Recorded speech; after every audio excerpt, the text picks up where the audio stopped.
Morning, everyone. I'm Bonnie Glaser. Good morning. Now it's working. I'm director of the China Power Project here at CSIS, and I'm delighted to have you all here today and to have a terrific delegation from Japan. And it's great to be collaborating with my colleague, Professor Matsuda, from the University of Tokyo. This is the second time that we have brought together a group of Japanese scholars to come to Washington and talk about how experts in Japan are viewing Taiwan, China, the region, and of course the role of the U.S. Japan alliance. So we will have a few panels. I should start by saying that as we always do at the outset of our CSIS events, I'm your public safety officer. So if there's any kind of a crisis, and we don't mean, of course, crisis like North Korea setting off a nuclear weapon, but one of those small crises, that you will follow me and I will lead you to a place that is safe out the back, and then we go pray at the church down the street. So we're going to have two panels. The first panel will be a discussion, and my colleague, Senior Vice President and Head of the Japan Chair, Michael Green, is going to be leading that discussion. And then we'll have a short break, and then we will have presentations from all of the scholars who have come from Japan. So with that, maybe I'll ask the three of you, if you will, come up on the stage. And then I'll just do very brief introductions.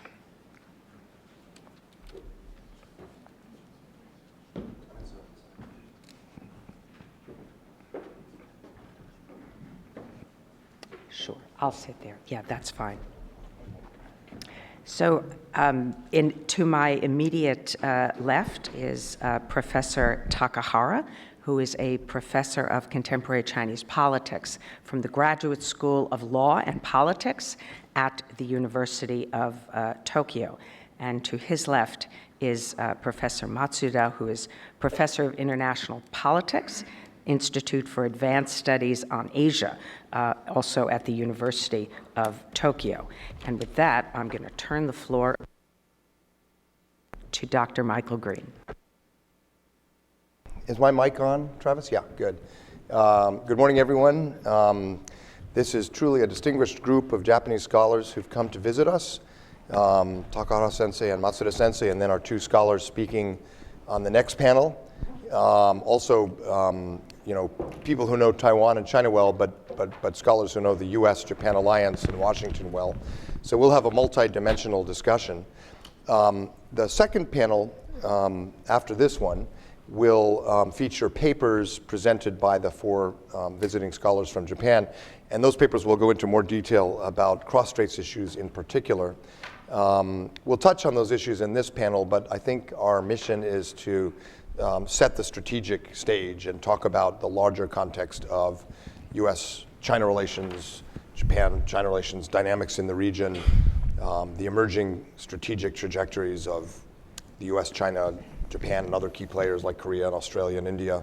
The cross-strait issue does not exist in a vacuum, of course, and these larger forces have always and will always influence what China might do or what China might be able to do or not do, and also what freedom of action Taiwan might have to preserve its economic autonomy, its democracy, and its good relations with neighbors. So we'll try to set that broader strategic context. We're guided by the happy coincidence that both the United States and Japan have articulated strategies that have the same name, the free and open Indo-Pacific. My classmate from SAIS, Deputy Minister Suzuki, came up with this concept. It has roots that go back to Prime Minister Abe's so-called diamond strategy of the U.S., Japan, India, and China, or his Quad proposal from 2007. And the roots go even further back in American strategic thinking to George Shultz, George Kennan, even Alfred Thayer Mahan, even Commodore Perry, who thought about opening Asia and keeping the Pacific free and open with an alignment of the U.S., Japan, and Britain. And he wrote that in 1856. So it has a long history, this idea of maritime democracies preserving order. But it's suddenly come back in Japan. And the interesting thing is the Trump administration, which came into office with the president attacking the deep state, attacking intellectuals, and criticizing allies, that this administration has adopted Japan's academic-sounding free and open Indo-Pacific as its own strategic catchphrase. And Secretary of State Tillerson spoke here at CSS in October and announced before his trip to India this free and open Indo-Pacific concept, and it was a core part of the White House national security strategy. So we have a Japanese and U.S. Approach to the region that sounds very well aligned, but is it? And what does it mean for Taiwan and for other countries in the region? I thought we'd start with that. So I think I'll go down the line, Matsuda Sensei, Takahata Sensei, and then Bonnie, and ask, how do you see the free and open Indo-Pacific? Is it a strategy? Is it just a catchphrase? And are the American and Japanese visions the same? And then also, how does it look compared to what we hear out of China? China Dream, Belt and Road. Are these clashing visions of Asian order or not? So just broadly, how do you see the strategic visions being put forth by Tokyo, Washington, and Beijing? Firstly, let me express my thanks to host this conference. My project covers cross-strait relations and international relations in East Asia, and it's a real one. But I think Indo-Pacific, free and open Indo-Pacific strategy is still a slogan stage, and I think that it's going to be enriched through some exercises. Is it confrontational or cooperative? I think that it depends on the situations. And for example, I think that basically, as a philosophy, I think that we should stand on the right side of the history.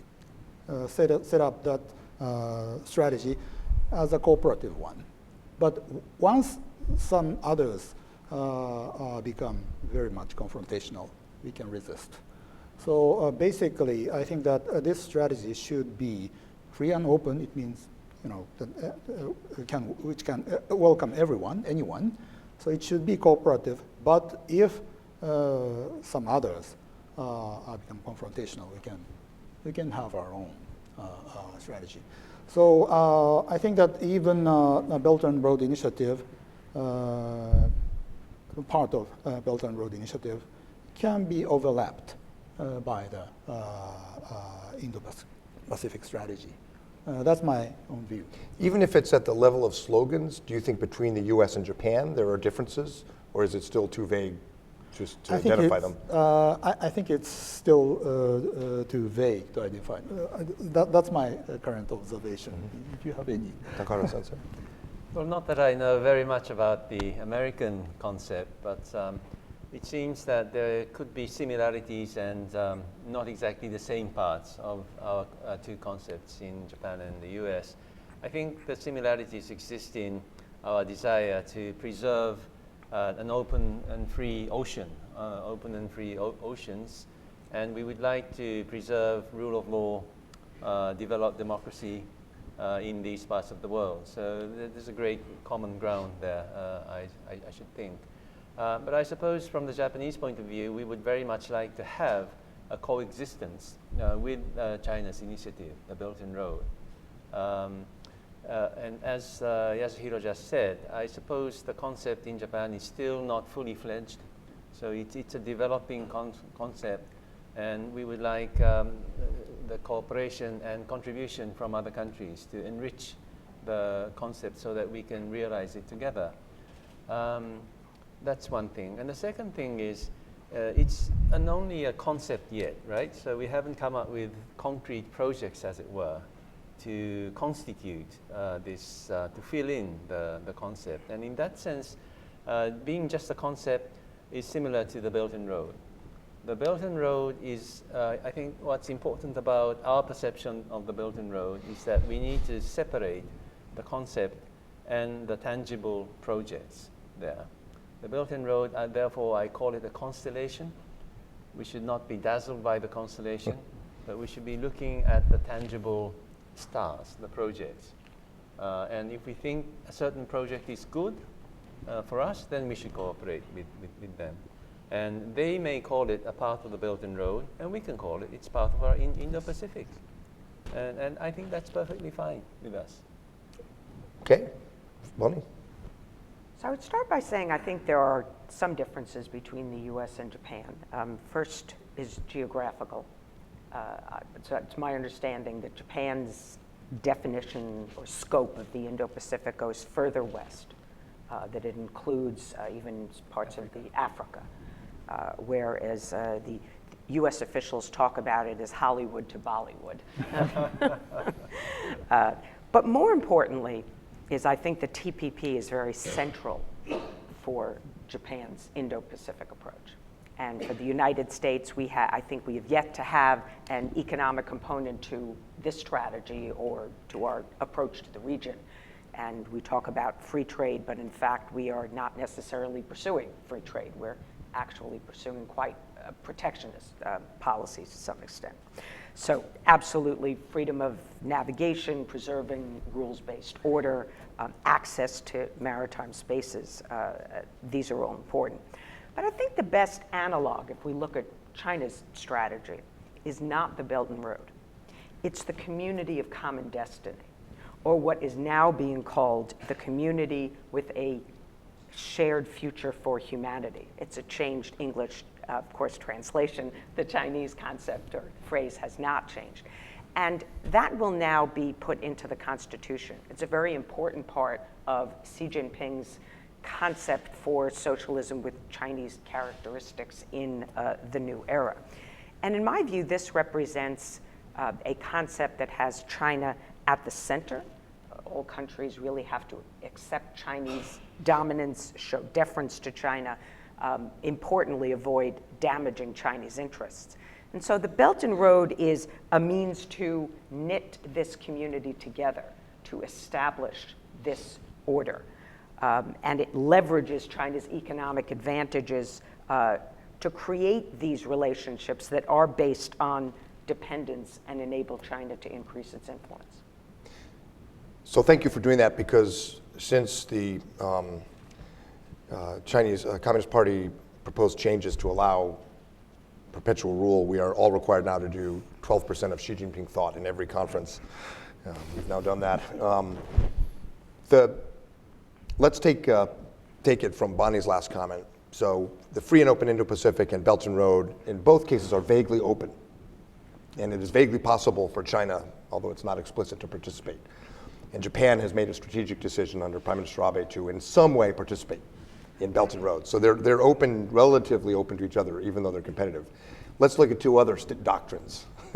Bonnie mentioned the Chinese, the current translation involves humanity, that's all I remember. And who can oppose that? Community with a shared future for humanity. Doesn't it roll off your tongue? It excludes other species, fauna and flora, but seems pretty broad. But it also is not new. It traces back to the Sika speech in 2014 and goes even further back to concepts of a Sinocentric Eurasian dominated order, including variations like the new model of great power relations, which were designed, in my view, to get the U.S. to sign on to this concept, implicitly, if not explicitly. That's a very zero-sum definition of relations with the U.S. and Japan. And it puts Taiwan in an extremely difficult strategic position.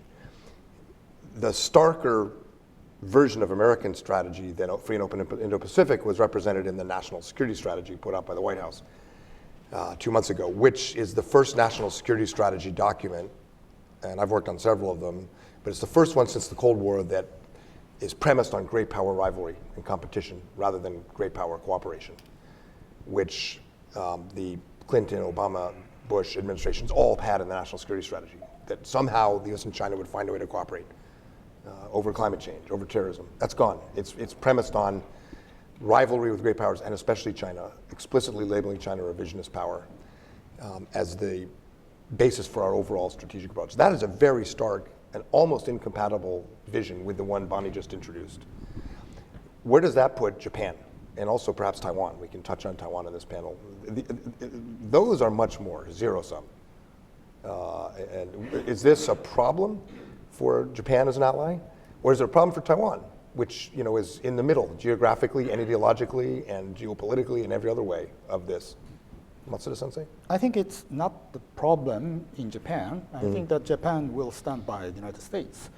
I think that China is an authoritarian state, but using very liberalistic words.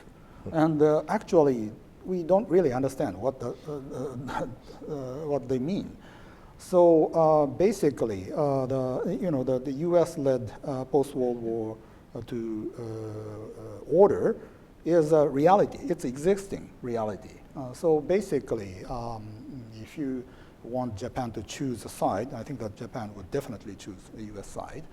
But for Taiwan, it's relatively becoming a problem because the pressure coming from the mainland China is so huge. And I think that Taiwan's domestic situation is losing confidence, and there is a division, clear division between the autonomous Taiwan or subordinate of China. This kind of division is quite clear. So I think that this is going to be a much bigger problem for Taiwan. But as a strategy or as a policy, I think that Taiwan would, under current administration, Taiwan would choose U.S. idea.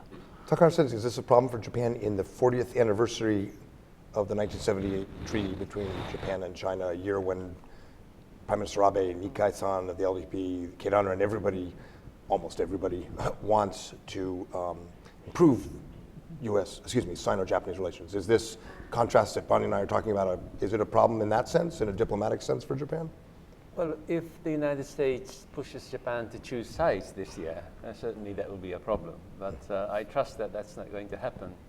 And Japan's position, I think, is very clear to anybody who can objectively judge the situation, that we need to maintain our strong alliance with the United States, reinforce it. But at the same time, we have to find a way to manage our relations with China and try to improve that. So this basic policy line of Japan will never change. So when you say if the U.S. forces Japan to choose, do you mean if the U.S. says don't improve relations with China?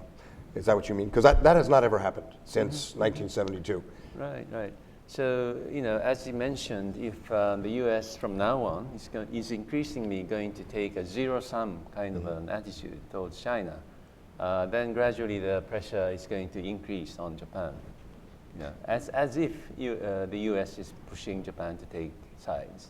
So, Bonnie, we've not, since 72, ever, no U.S. government, I think, has asked Japan, for example, to not improve relations with China. Actually, when I worked for President Bush, quite the opposite. He urged Prime Minister Koizumi, who was willing to improve relations. Do you think that we may go into a phase of competition between the U.S. and China where the U.S. or China are forcing a zero-sum approach to countries in between, including close allies like Japan? And also, could you touch on what this means, this increasingly incompatible vision that we're touching on, what this means for Taiwan? Well, Oh, sorry, I was asking Bonnie, but go ahead, please. Sorry, Yeah. Our common sense would have it that the United States won't do that. It would be rather irrational for the United States to. We don't do irrational these days. Maybe. So my prediction is that that's not going to happen in the near future. Okay, Bonnie, thank you. There really is a perception in the region that the United States is forcing countries to choose between the U.S. and China. And this actually started, I think, before the Trump administration. But some countries feel this, I think, more acutely than others. And when Secretary Tillerson at the end of last year, I think it was actually October, spoke here at CSIS and for the first time said the United States should counter the Belt and Road Initiative, I think that was a moment where many countries that are around China have benefited from China's economic largesse, really did not want to be in a position where they were forced to choose between a U.S. strategy that was countering, containing China, and a Chinese strategy, or at least projects that were potentially helping them to build infrastructure that is badly needed around the region. That has not been repeated by anybody in the Trump administration. And now I think what we are trying to do is work particularly with Japan to provide alternative funding. This is the OPIC and JBIC cooperation that we're doing to provide funding for some projects. And then at the same time, there's discussion about the Quad countries, India, Australia, Japan, and the US, developing some potential funding mechanisms. It's about providing alternatives. But I think we have tamped down a bit our criticism of the Belt and Road Initiative. I think that's very much welcomed by Japan and by countries around the region. And I think probably, in my view, influenced by Japan. Most likely influenced by Japan. Japan, I think, and Prime Minister Abe wants to deal with China, I think, in a much smarter way, rather than being overtly confrontational. So as for Taiwan, I think Taiwan, as Matsuda-san said, is facing enormous pressure from China. It's political, it's military, it's increasingly also economic. And Taiwan does not want to be left out of any U.S. strategy in the Pacific. And I remember when the pivot, rebalance to Asia, was announced under the Obama administration, one of the first leaders that we heard from really was in Taiwan. What can we do? How can we be part of this? And that's true for the Indo-Pacific strategy. And I think that the United States will think about what role Taiwan can play, and Taiwan will probably think about ways that it might be able to contribute. It may be more overtly or sort of under the radar. But the worst outcome for Taiwan is if it's under all of this pressure from China, and then it's not part of what is emerging as an alternative way of organizing the region. Because isolation for Taiwan is it's terribly dangerous. So potentially, Taiwan could be the only place that's part of neither, except maybe Russia, but even Russia. They could be neither part of the free and open Indo-Pacific or the Belt and Road. That is a possible future. Well, North Korea is probably in that category too. Yes, but for reasons that are very fair. Very different. In Taiwan's case, it's not really fair. Bonnie, let me just follow up, and you can help add a little more clarity and precision on this, because while we've described in this panel, I think accurately, an increasingly zero-sum articulation of regional order from Beijing and Washington, the reality is, since the Trump administration was launched, neither side has hit the other in a pronounced way. We've done things like the Quad. We've each enhanced our relationships with other countries, but neither country has, done a major military, trade, or other action that would be, concrete evidence that this rhetoric will be followed. Is that an accurate characterization? Do you think it'll last? How would you frame that aspect of this difficult situation Taiwan is in, and Japan too? I think it is an accurate description. I do not think it will last. Mm-hmm. What we've seen, of course, this started during the presidential campaign, where there was a lot of rhetoric that Trump introduced about China. It's mostly trade focused, but even occasionally we would hear things about island building in the South China Sea. Since he came to power, there has been even more discussion about trade and economic predatory actions from China. We may hear today, at least it was reported yesterday, that there would be an announcement on tariffs for steel and aluminum. China's not at the top of the list of the exporter of steel and aluminum to the United States. There was the one on washing machines and solar cells, and China was marginally affected on solar cells. I see these as mostly shots across the bow. The real thing, most of the shots are they're at passing our across. allies. Yeah, they're passing across China's bow and hitting Korea right in the head. They're passing a critical over ally China. confronting North Korea. It's crazy, but go on. But the real question is the Section 301 investigation that is underway on technology transfer, intellectual property rights, and I think the deadline is August, that there is a full year, according to the statute, that this investigation can continue. But I hear that it is likely to come to some kind of conclusion before then. And there will be options then presented to the president, and we'll see what he will choose. But this still has the potential to cause a trade war with China. We could end up in sort of a tit for tat. China says it's not going to buy planes from aircraft from Boeing, or maybe says it will buy soybeans from some other country, and then maybe we step back and we come up with some way forward. But I still think that there is the potential for the relationship to really sour on that issue. So far, we are on the same page to some extent on North Korea. The Chinese have stepped up their support for UN Security Council sanctions, for normal trade, limits on seafood and coal and iron ore and textiles, for example. But there is the potential that the United States goes forward after, particularly if there's another North Korea provocation, and demands that China cut off crude oil exports. And there, I think, the Chinese might be willing to cut back or cut off for 3 days, as they did in 2003, I think it was. But I don't think that the Chinese want to see instability in North Korea. So even though this is the area of, to some extent, cooperation, it could flip and become even in that category of greater competition. So let me turn back to the free and open Indo-Pacific concept for a minute. I think while it is in the slogan phase, it does reflect real interests in both the U.S. and Japan, and you've all touched on some of them: freedom of navigation, and I would add to that, a region where coercion by China is not possible or tolerated.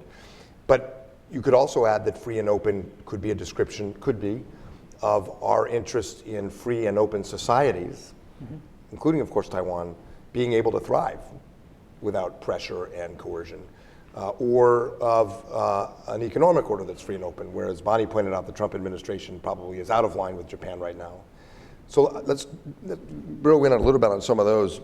In terms of free and open societies, do you think that the U.S. and Japan have an interest in supporting civil societies, good governance, free and open societies in the Asia-Pacific region? I mean, the Trump administration has been very inconsistent on this, attacking Venezuela, but not, putting pressure on Duterte or on Prayut in Thailand. I think Japan's traditional position would be more like that. Don't pressure countries that we're trying to keep on our side.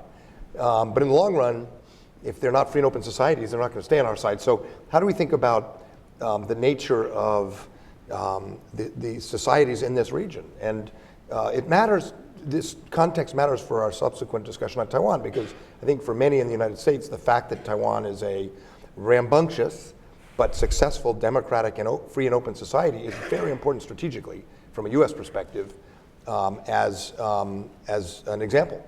And as something to be protected and preserved and sustained for strategic reasons. And Japan's never been explicit about that. So how should we think about that meaning of free and open? I'll start with Matsuda Sensei. I think that the goal is shared by both the United States and Japan. That's more free and open society materialized in Asia. But approaches are different. The Japan's way is much more taking time and listening to the region, listening to each society, and building the economic and social basis to support democracy. That's the Japanese approach. And the U.S. approach is much more Congress-driven. There are standard of human rights or governance and so on. Then it sometimes doesn't work very effectively. But I think that both approaches are necessary And Japan can, if Japan takes exactly the same approach as the United States, I think that both of us will lose the region. Yeah. And yeah, so I think that both of us share the same goal, but takes different approaches. I think this is not bad. I agree with that, except for one thing. You said if Japan takes the same approach, singular, as the U.S. The U.S. doesn't have one approach. Okay. We have many approaches. I'm on the board of the Asia Foundation, which works in civil society and governance. You have Human Rights Watch, which focuses on political prisoners and human rights. Within the State Department, my impression is, compared to even a decade ago, foreign service officers who work on Asia prioritize civil society, governance, human rights in a way that maybe a generation ago, Asia hands in the State Department would have been more cautious and worried about the repercussions strategically. But now, I think there's a change. So we're not so simple. But Okay. Your point is still the right point, I think. Takahara-sensei? I don't have very much to add to Matsuda-san, but we are in Japan very concerned about the Maldives, about Cambodia. The retrogression in the democratization process is very worrisome to us. But at the same time, we think that it's only the people in the Maldives and people in Cambodia that can change their society. So I suppose our approach is a more indirect one. How can we change the people in the Maldives? How can we change the people in Cambodia? What are the conditions that will promote things in that direction? What can we do to Let me challenge you a little bit on it. Can we afford this indirect, incremental, slow approach when in the Maldives, Sri Lanka, Laos, Cambodia, the corruption, lack of transparency, lack of free press, lack of accountability in the parliament are all opportunities, tools that are being used by Beijing to undermine those very institutions and sell Belt and Road, get votes in the UN against Taiwan. I mean, it's not as the up tempo. The challenge has intensified and accelerated in recent years. Can we, the U.S., Japan, other democracies, we all have different approaches. And as I said, even within the U.S., we have many approaches and debates. Are we too complacent? You made a very good point when you raised the Maldives and other countries that are very vulnerable now to, as one Southeast Asian colleague told me, what China has done to Laos and Sri Lanka, building infrastructure, creating massive debt that they can never get out of, that's how Britain colonized Asia. So maybe that's unfair to the Belt and Road, but let me put it out there. Can we afford to be complacent, or do we have time? In fact, when President Grant visited the Meiji Emperor Meiji, the advice was never borrow money from overseas. But anyway, as Bonnie said, I think what's important for us to do is to provide alternatives. Yeah. There are many countries in those regions that really want money to develop their societies, but who can they turn to? So I think in order to make an impact upon those societies, we should have real alternatives, especially the financial ones. If we build it, they will come, kind of approach. They'll be able to choose. Well, on the one hand, I am of the view that the United States, Japan, others should have policies that emphasize values, civil society, democratic values, openness and transparency. And I'm disappointed that there is not enough of that in the Trump administration. On the other hand, if we really infuse these values into the Indo-Pacific strategy, we run the risk of losing some countries that we see as partners, right, like Vietnam. Right. Yeah. And so we really have to strike a balance there to not make such a clear definition of the Indo-Pacific in a way that countries feel that then they can't be part of it.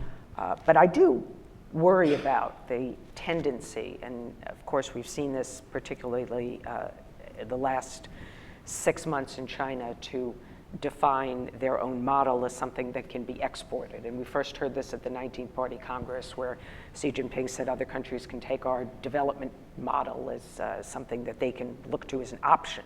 And then when they had the meeting of political parties, which was the first ever that they've convened in China, from political parties from around the world, Xi Jinping seemed to step back from that. I'm very curious whether we'll ever know why he very explicitly stepped back from that. Maybe it was because other countries said, whoa, this is China really pushing itself ideologically on the world and trying to export its model in a way that countries may have seen as very threatening. China's usually more careful than that. So I was a little surprised. And it wasn't because the DPP wanted to go or something like that. Yeah, I don't think so. But this whole model of repression at home, and we have seen this grown over the last year, civil society, the cybersecurity law, the national security law, the NGO law. I mean, the space in which people can operate, think, publish, meet freely in China has obviously narrowed substantially. And that this can be used in a way to promote a model, whether it's explicitly or implicitly abroad, is very worrisome to me. And countries that become economically too dependent on China are going to be, I think, very, very vulnerable to that kind of pressure. So that's a good discussion of one aspect of the free and open Indo-Pacific that I think the U.S. and Japan are both talking about, the nature of societies, the nature of institutions. The other way to interpret free and open. Free and open is a great phrase. It's like in Japanese, this phrase, tamamushiro. It's a bug, and when you turn it, the light changes the color. And the free and open, it's a little bit like when Bob Zellick came up with responsible stakeholder. Nobody knew exactly what it meant. But every time you turned it a little differently, it was a different way to talk about China's role. So it was very useful. Yeah. And free and open, actually, because it's a bit vague or could have several different meanings, is kind of useful for a dialogue like this. So the other aspect of free and open is meaning, and some of you touched on it, freedom of navigation, free and open transit. I think it would be more precise to point to security of the first and second island chains, and the East China Sea, the South China Sea, the Indian Ocean. Not just the ability to transit freely, but strategic denial or control. Beijing has clearly pushed for at least a decade, probably more like 2 decades, a strategy of denial and then control over the first island chain comprising Japan, Taiwan, Philippines, and out towards the second island chain from Japan down through Guam for military operational reasons, for resource reasons, for national pride and sovereignty reasons. But this version of the Monroe Doctrine is not like the American Monroe Doctrine, because we're not talking about small island states. We're talking about major industrial powers like Japan, Taiwan, and U.S. allies like the Philippines. So, and of course, the history or the geopolitical interest in this real estate goes back quite far for the U.S. and for Japan.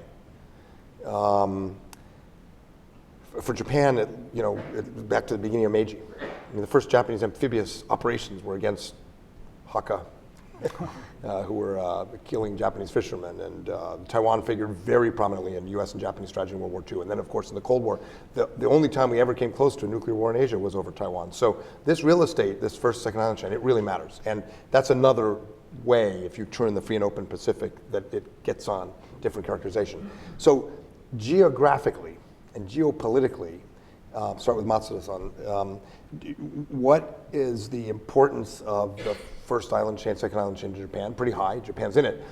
But what's your confidence in our ability to prevent a Chinese strategy of denial and then control? And perhaps where does Taiwan geographically fit in that? I think that as for Japan,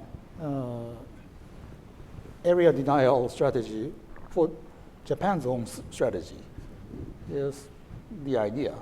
Because you mean Japan should have its own area denial? Area denial. Because in the past, China was taking an area denial because China was afraid of U.S. Intrusion into the water. But now China is expanding its strategic strength. And as for the United States, it's not a defense of U.S. itself. But as for Japan, it's a defense of Japan. So as a Japanese strategy, I think that area denial is quite suitable. For example, now China is developing its aircraft carriers. Maybe it's going to be 4 aircraft carrier battle groups. And Japan is now developing submarines. Used to be 16. Now it's getting to 22. So I think that if Japan and Taiwan and other nations can successfully build the new strategy of area denial, I think that's a quite effective one. Yeah. Not that I'm a security expert, but I suppose to prevent a country from taking control over the Western Pacific is quite crucial for the security of Japan. So the Japanese will do its best, do our best to prevent that. I have no doubt about that. So it's fair to say that coercion or absorption of Taiwan is not good for Japanese strategic interests. Sure, sure. We are concerned that there is this linkage between the Chinese domestic scene and their external policies. What I mean is, inside China, there's no rule of law. The order in the Chinese society is supported by the outstanding power of the Chinese Communist Party. So I call it Pax Communista, as it were. And the Pax Sinica that some people in China are envisaging is just an extension. This Pax Sinica is an extension of Pax Communista, which is not acceptable to other nations around China. Let me ask you a really awkward question. Separating for a moment the current diplomatic situation, the regime type, Japan has a pretty consistent one China policy. But even if there were mutual agreement on unification, do you think most Japanese experts would think that that's bad for Japan's interests? I mean, obviously coercive takeover of Taiwan is bad. It's bad because of the geography, and it's also bad because of the use of coercion and force. Very bad. But if there were to be, I think personally it's very unlikely, as you know, opinion polls in Taiwan show somewhere around 5 or 6% of people now support unification. It's very low in some polls. But nevertheless, if somewhere down the road you had a peaceful unification, I know what the Japanese government policy is, which is vague, but do you think most Japanese experts or even public would think that even a mutually agreed upon unification because of the geography and China's historic position would be bad?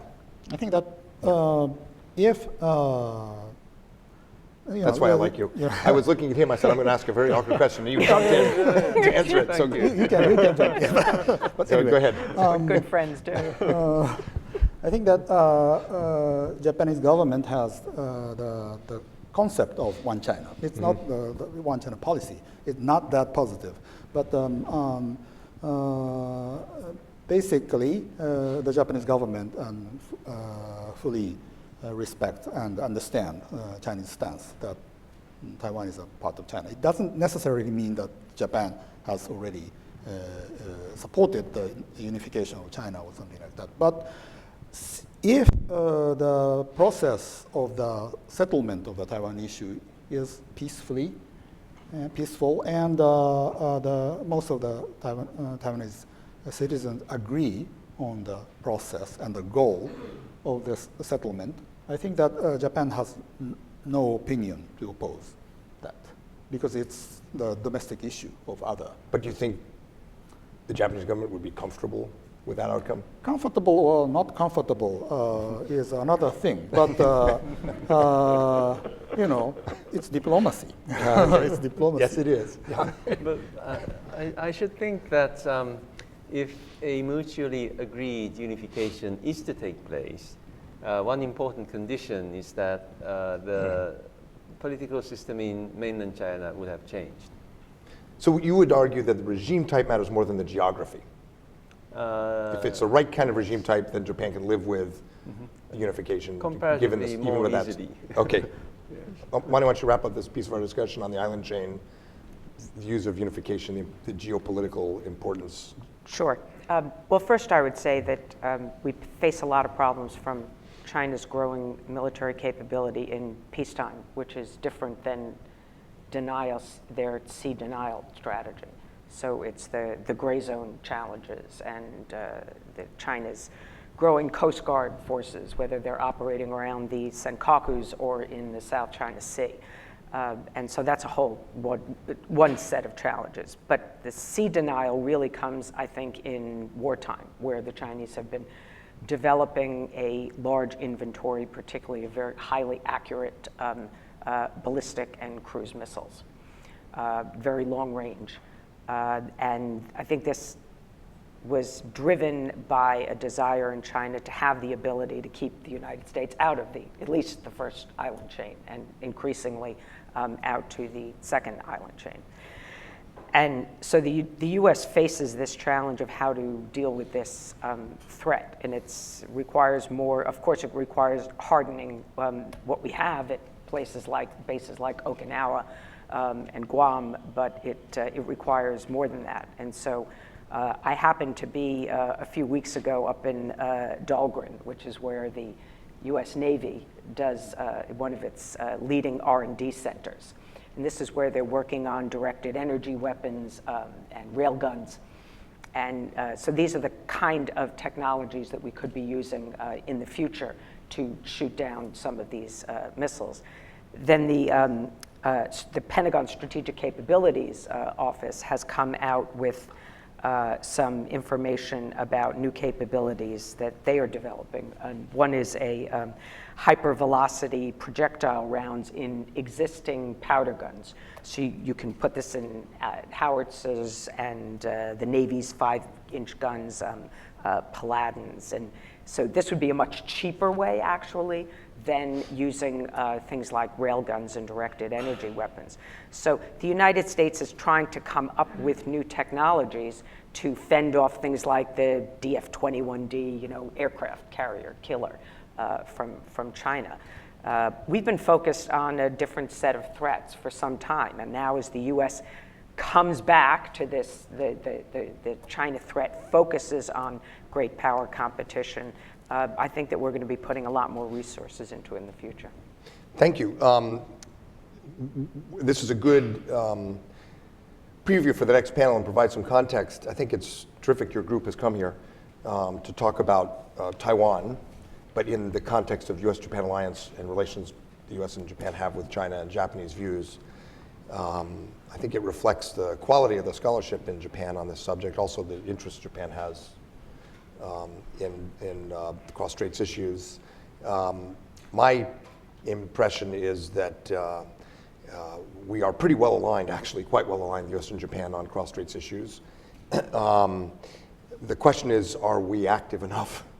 And given the increasing Chinese coercion against China in terms of international space, military deployments, violations of previously existing lines for aircraft and so on and so forth, and our interests in a free and open Indo-Pacific where there is not coercion of smaller states and polities, where there's not undermining of free and open societies or economic coercion, that we probably, the U.S. and Japan, have to pick up our game on Taiwan.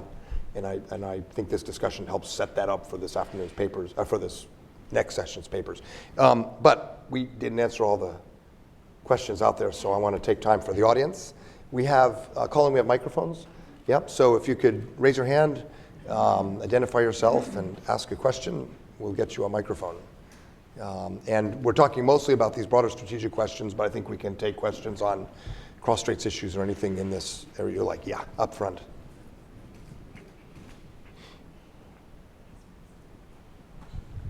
Yes, hi, Tina Chong with Voice of America's China branch. My question is to the two Japanese scholars on the Prime Minister Abe's regard after the Hualien earthquake that he sent to Taiwan, to the people of Taiwan. to show Japanese concern, and he also had some Chinese calligraphy saying "Taiwan 加油." So I'd like to know under what kind of consideration Prime Minister Abe made those gestures, and thinking about Beijing's reaction. So can you please, shed some light? Thank you. Yeah, thank you for the question. And I have proposed that both Japan and Taiwan are formulating a kind of earthquake community. And both Japan and Taiwan have experienced a huge disastrous earthquakes many times. And especially after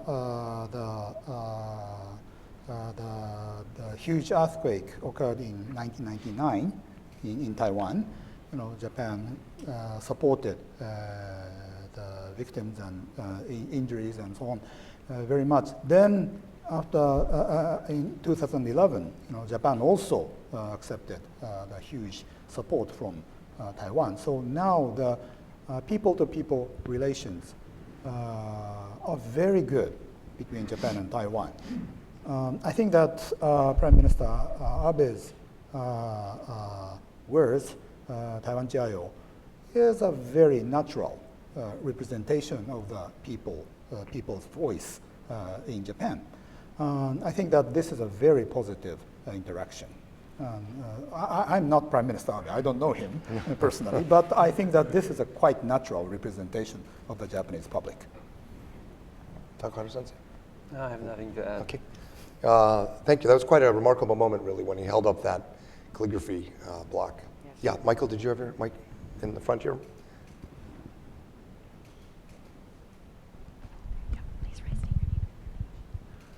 Thanks very much for the panel. I'm Mike Fonte. I'm the director of the DPP's office here in Washington. There's been a significant increase in interaction between Japan and Taiwan under the DPP administration, understandable for historic reasons. I wonder how you see that. The associations on both sides have increased in terms of both name and frequency. It's no secret, I think, that President Tsai Ing-wen has a very warm relationship with Japan. How do you see that playing, though, in Japan's relationship with China? Has this become a problem, or how is it viewed in terms of Sino-Japanese relations? Takahara-sensei, why don't you start us off? Certainly, always the Taiwan issue has been a concern for Beijing, especially Taiwan's relations with Japan. And in recent meetings between Xi Jinping and Abe Shinzo, Xi Jinping has actually raised Taiwan in his conversation. So we can sense that the Chinese side is becoming a little sensitive about Japan's relations with Taiwan. But I am, quite sure that there is a certain limit that the Japanese have imposed on ourselves about our Taiwan policy, and no government that I can think of is going to go beyond that limit. Do you think that the Taipei should be at all nervous about the 40th anniversary effort to improve Japan-China relations, or do you think the Abe government, the Aimusho and civil society will continue on the same exact track with Taipei we've seen? Sure. Personally, I don't think there's any reason for Taipei to be worried about that. Mm-hmm. Great, thank you. I have a bit different view. I think that since now the Sino-Japanese relations are getting into a much more further ameliorating phase, I think that Taiwan authorities should have been much more proactive in terms of the improving relations with Japan far before 2017. I think that the momentum of amelioration of the relations between China and Japan will, to some extent, influence Taiwan's relations with Japan. So there should be timing, right? When I worked in the one second, Bonnie, I'll tune you right next. But when I worked in the Liberal Democratic Party for a Diet member named Shina Moto, whose father was Shinetsu Saburo, his uncle was Goto Shumpei, the first Governor General of Taiwan. conservative LDP, Abe's, line. They were very close to KMT, but it was elite to elite. It wasn't public to public. And then with democratization in Taiwan, and then the collapse of the Japanese 1955 system, the old LDP dominant system, the people-to-people ties became much, much stronger, and Japan-Taiwan basis really seemed to be based on democracy, and you've pointed this out in your work. And now the closest ties, ironically, are between the party on the left in Taiwan and the party on the right in Japan, and the right wing of the party of the right. So strange bedfellows. And the strangest thing I've seen in Japan-Taiwan relations was when I worked in the White House, I never went to Yasukuni because I could just picture the Focus or Friday picture. White House sent staff to Yasukuni. So I went to visit after I became an academic again. And the first flag I saw, I thought I would see Imperial Japanese flags, which you often see. First flag I saw was at Yasukuni was a DPP flag. So the enemy of my enemy is my friend. And there is a certain ideological compatibility, and there's certainly an emphasis on democratic norms on the right in Japan, the left in Taiwan. But in so many other ways, these are such strange bedfellows: nuclear power, economic policy, defense spending. I mean, is this a real relationship? We should put Mike Fonte on the spot and ask him. But let me put it to the panel, and Bonnie, you can start. Is this a real relationship? I think it is, or is this really a marriage of convenience because both have a much more competitive and ideological vision of China? And you can say whatever else you want to say in the first place. Sorry, but I'm going to say what I was going to say. Okay, and we'll ask do you these want guys. would you like to Yeah. answer that first? I think in my impression, I haven't done any serious academic studies about this issue, but in my impression, very shallow impression, I think that it's different for different generations. Mm-hmm. For example, the old generations who experienced Japanese colonialization, I think this is a marriage by convenience, Mm-hmm. because they knew what was Japanese colonialism, right? So, but in the young generation, I think that they're much more true. Much more sincere. Sincere, Yeah. I think so. I was going Okay. to make a concrete point about Japan's relations with Taiwan. The one thing that I think Taiwan really needs is an economic partnership agreement, FTA-like agreement. And I think the potential is greatest with Japan. And one of the biggest obstacles has been the food security issue. It's the agricultural goods that are coming from the areas around Fukushima, which Taiwan has not been willing to import. And this is, of course, it's a scientific issue. So ultimately, although our agricultural goods problem with Taiwan is very different, it is nevertheless an obstacle to some extent to our moving forward with some kind of a negotiation with Taiwan on bilateral investment agreement as well as a free trade type agreement. And so regardless of what Japan is, how it's improving its relationship with China, this is Taiwan, I think, needs to find a way to reach a compromise, because otherwise it will make little progress in its relationship with Japan in a real meaningful way at a time where I think the Japan-China relationship is going to make some new headway. Maybe we will see a crisis management mechanism, for example. And the public narrative is going to be that Taiwan's interests are being damaged in some way. Yeah, this is a problem for Taipei beyond just the Fukushima agricultural exports. It was an obstacle for a long time to the U.S. and Taiwan making progress on TIFA talks. It's not economic nationalism. It's kind of a media frenzy, and gets in the way of Taiwan developing the kinds of economic ties with Japan and with the U.S. and others that are essential for Taiwan's long-term survival. It's worrisome in a way. Look, it was interesting. You pointed this out the other day, Matsuda Sensei. Under the Ma Ying-jeou administration, Japan-Taiwan people-to-people ties flourished.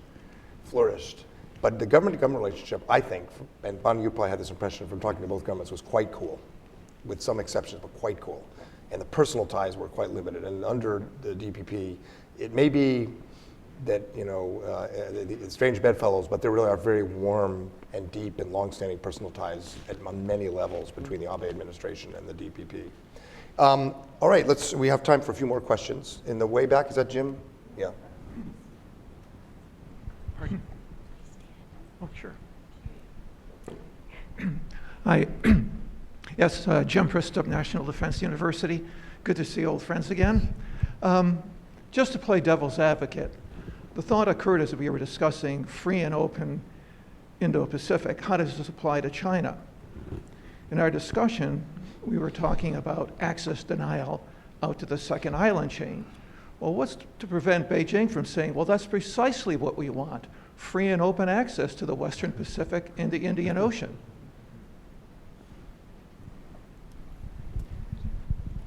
Sort of the way Xi Jinping, when China hosted APEC, announced, let's skip TPP and go right to a free trade area of the Asia Pacific that includes China. Sort of used our long-term vision to bypass the parts he didn't like. It'd be pretty clever. What do you think?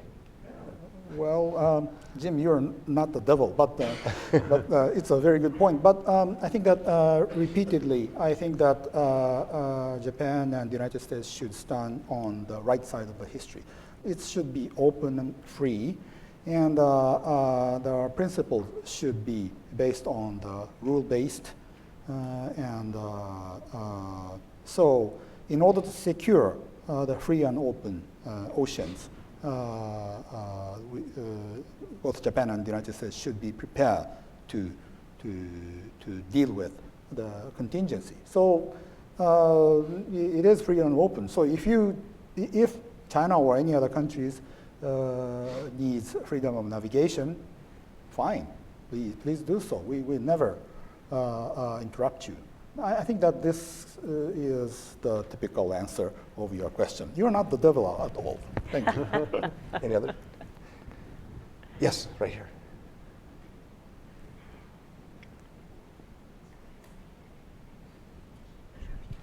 I'm Rita Chen from the Central News Agency, Taiwan. My question is for the two professors from Japan.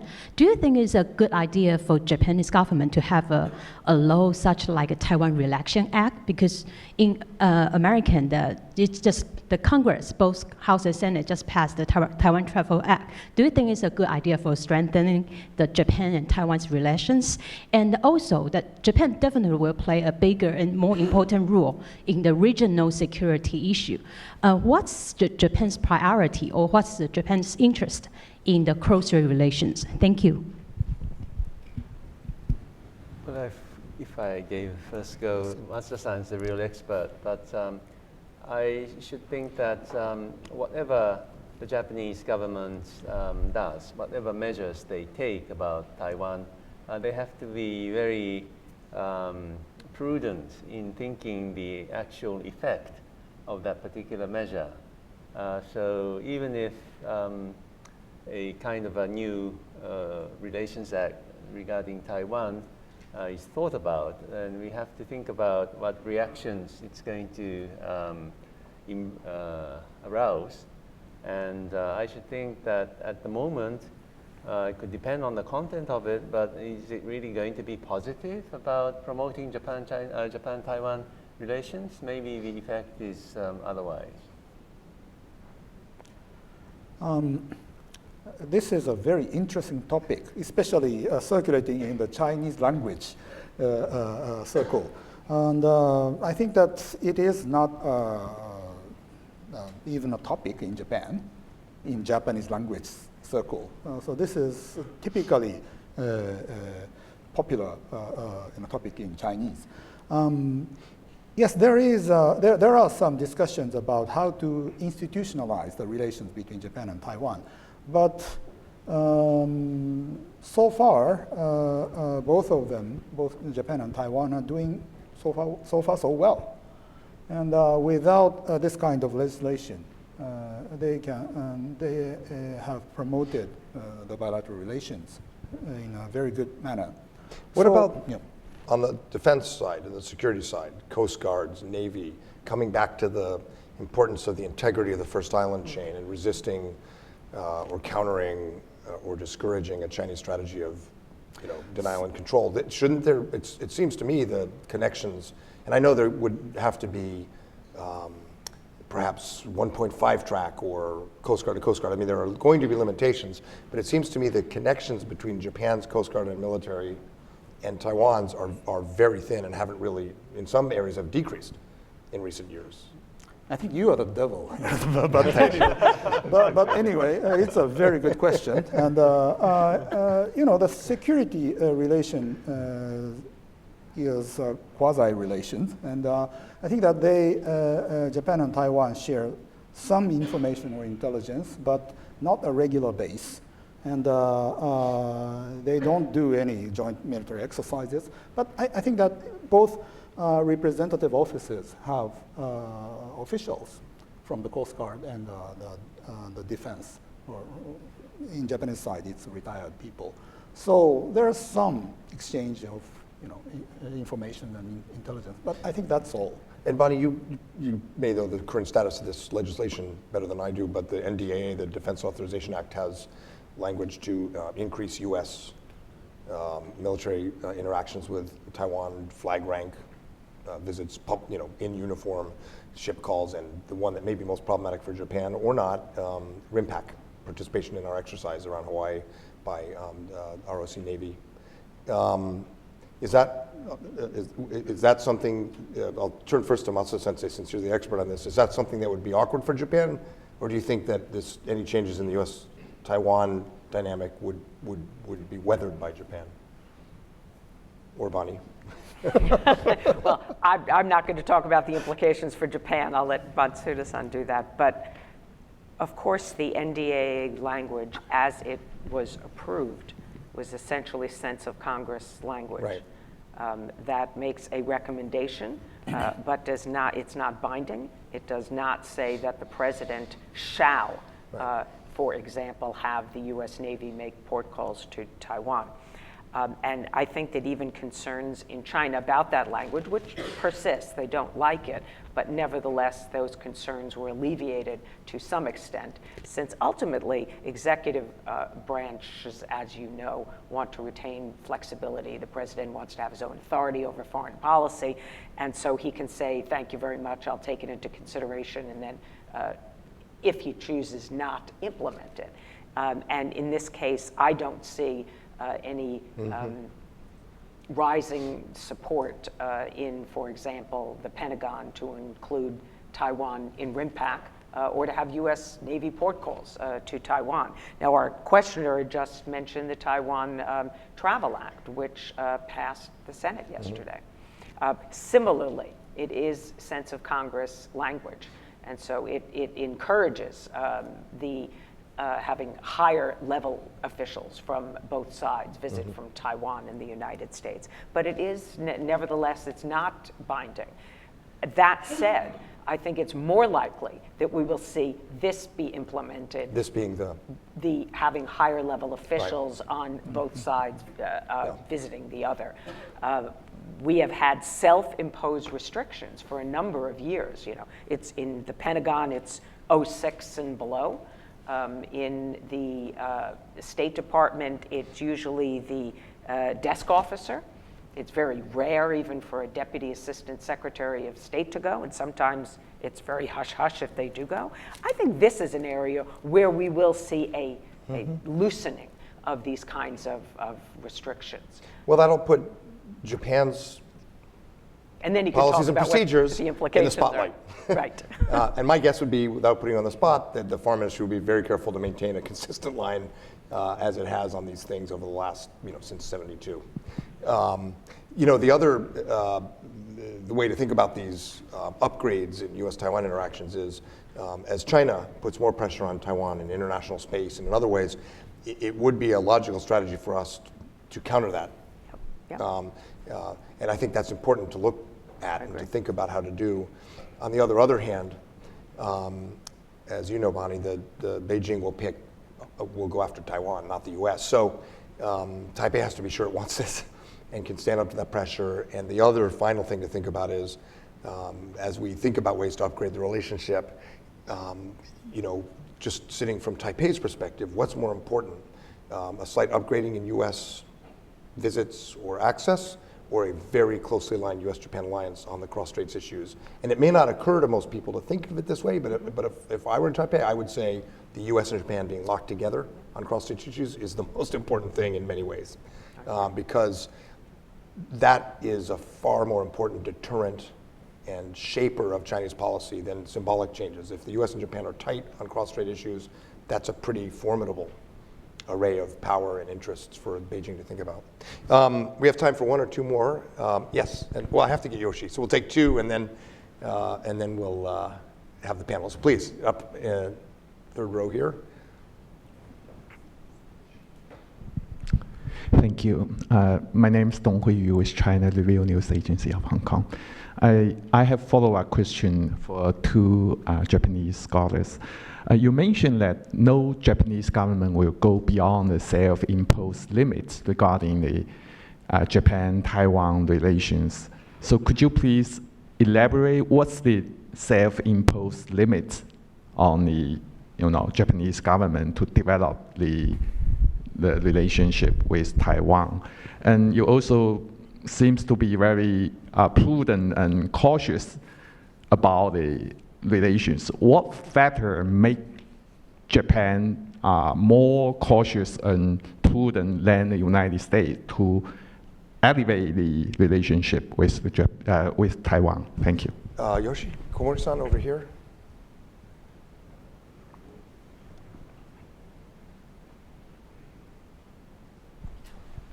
Yoshi Komori, Sankei Shimbun. Japan's ruling party, LDP, some members of that party, not so openly, but they talk about the need to create a Japanese version of the Taiwan Relations Act, taking after some features of the American law, and that would clearly be a very provocative move in the eyes of Beijing. But I'd like to know how the panel react to that. I'm going to do one more over here, and then we'll, right in the middle row there. Could you identify yourself and maybe one question? Thank you very much. My name is Xin Qiang. I am a Fudan professor, professor from Fudan University. Now I'm a visiting fellow at the site of the Johns Hopkins. Nice to meet you, old friends, and here in DC again. And my question is, in the past, we know that China focusing more about the AA and AD capabilities, but now you also mentioned that China might have 4 or even more aircraft carrier in the future. So what do you think about such kind of a blue water navy ambition will bring what kind of influence upon the West Pacific strategic landscape in the future? Thank you. Okay, let's do a speed round. Start with Bonnie, and then end up with me, and then we'll take our coffee break. Okay, fantastic. On the Taiwan Relations Act, I would say that, of course, the history of the U.S.-Taiwan Relations Act is because we had a mutual defense treaty with Taiwan, and then, of course, we had diplomatic ties. We broke those diplomatic ties. There was a wellspring of support and desire to continue to have a close relationship with Taiwan. And that framework then became the Taiwan Relations Act that was developed in Congress and with the executive branch. Japan just doesn't have that history. So this desire for a Taiwan Relations Act, which I understand was originally being pushed forward by Prime Minister Abe's brother, Kishi-san, yes, in the Diet. My guess is that this is, I look forward to what our Japanese colleagues say, but my guess is that it is unlikely to go forward. I don't think that there is enough support. But Prime Minister Abe wants a very close relationship with Taiwan, but thinks that there's other ways to achieve that. And I think doesn't want to really undermine the relationship with China. It's a cost-benefit analysis, but I'd be interested in hearing their views. On China's Blue Water Navy, one could have an entire panel discussion about that. But clearly, China's Navy has already been going out in many ways. And we have seen this in the Gulf of Aden, in the anti-piracy exercises. The fact that China is now has established a base in Djibouti. There could be more going forward. We have already seen where China has an interest and ambition to develop the capabilities to do non-combatant evacuation operations after it had to evacuate a fairly large number of people. I think it was about 30,000 from Libya. And HADR is certainly one of those ambitions as well. China would like to have greater power projection capabilities, I believe. But the question is still, to what end?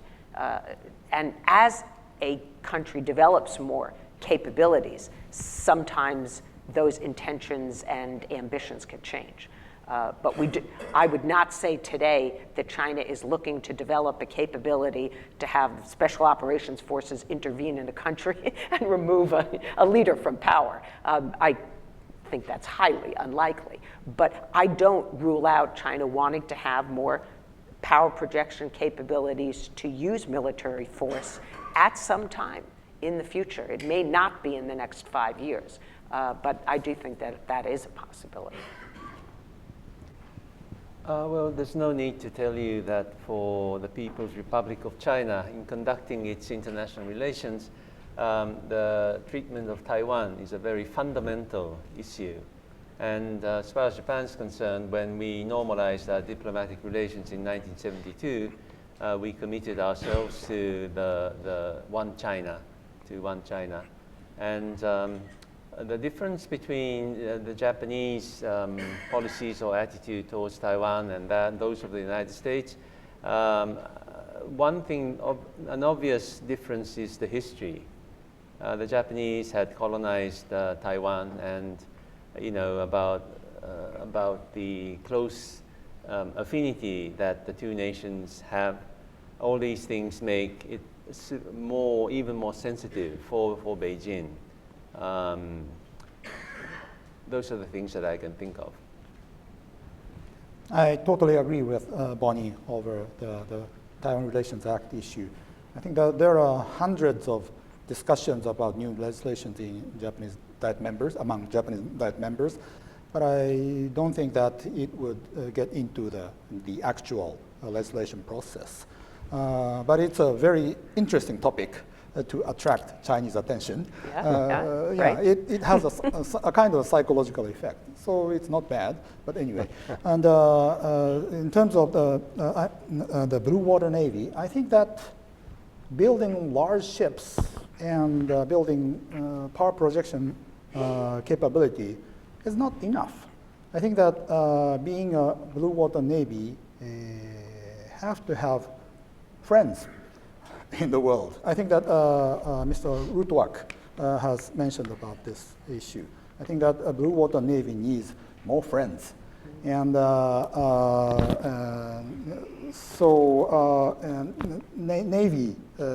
naval operation should be a teamwork, not a single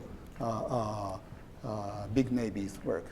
So I think that from this point, I think that China has a lot of big room to improve. Thank you.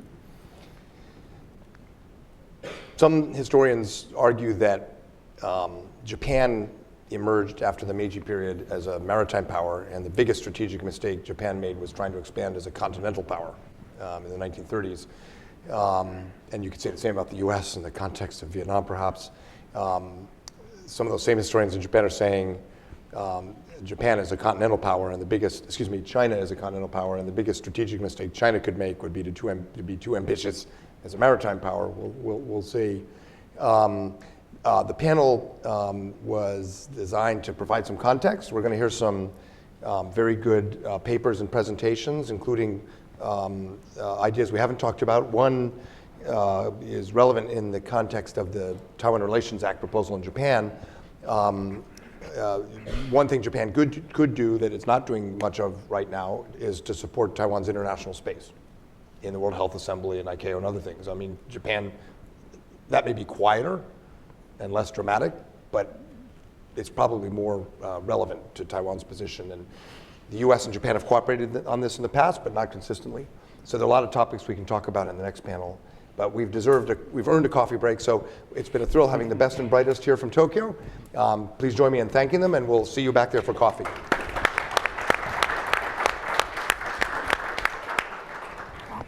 Thank you very much. Okay. the devil.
In early August, North Korea threatened to launch 4 intermediate-range ballistic missiles to a point about 30 or 40 kilometers off the coast of Guam.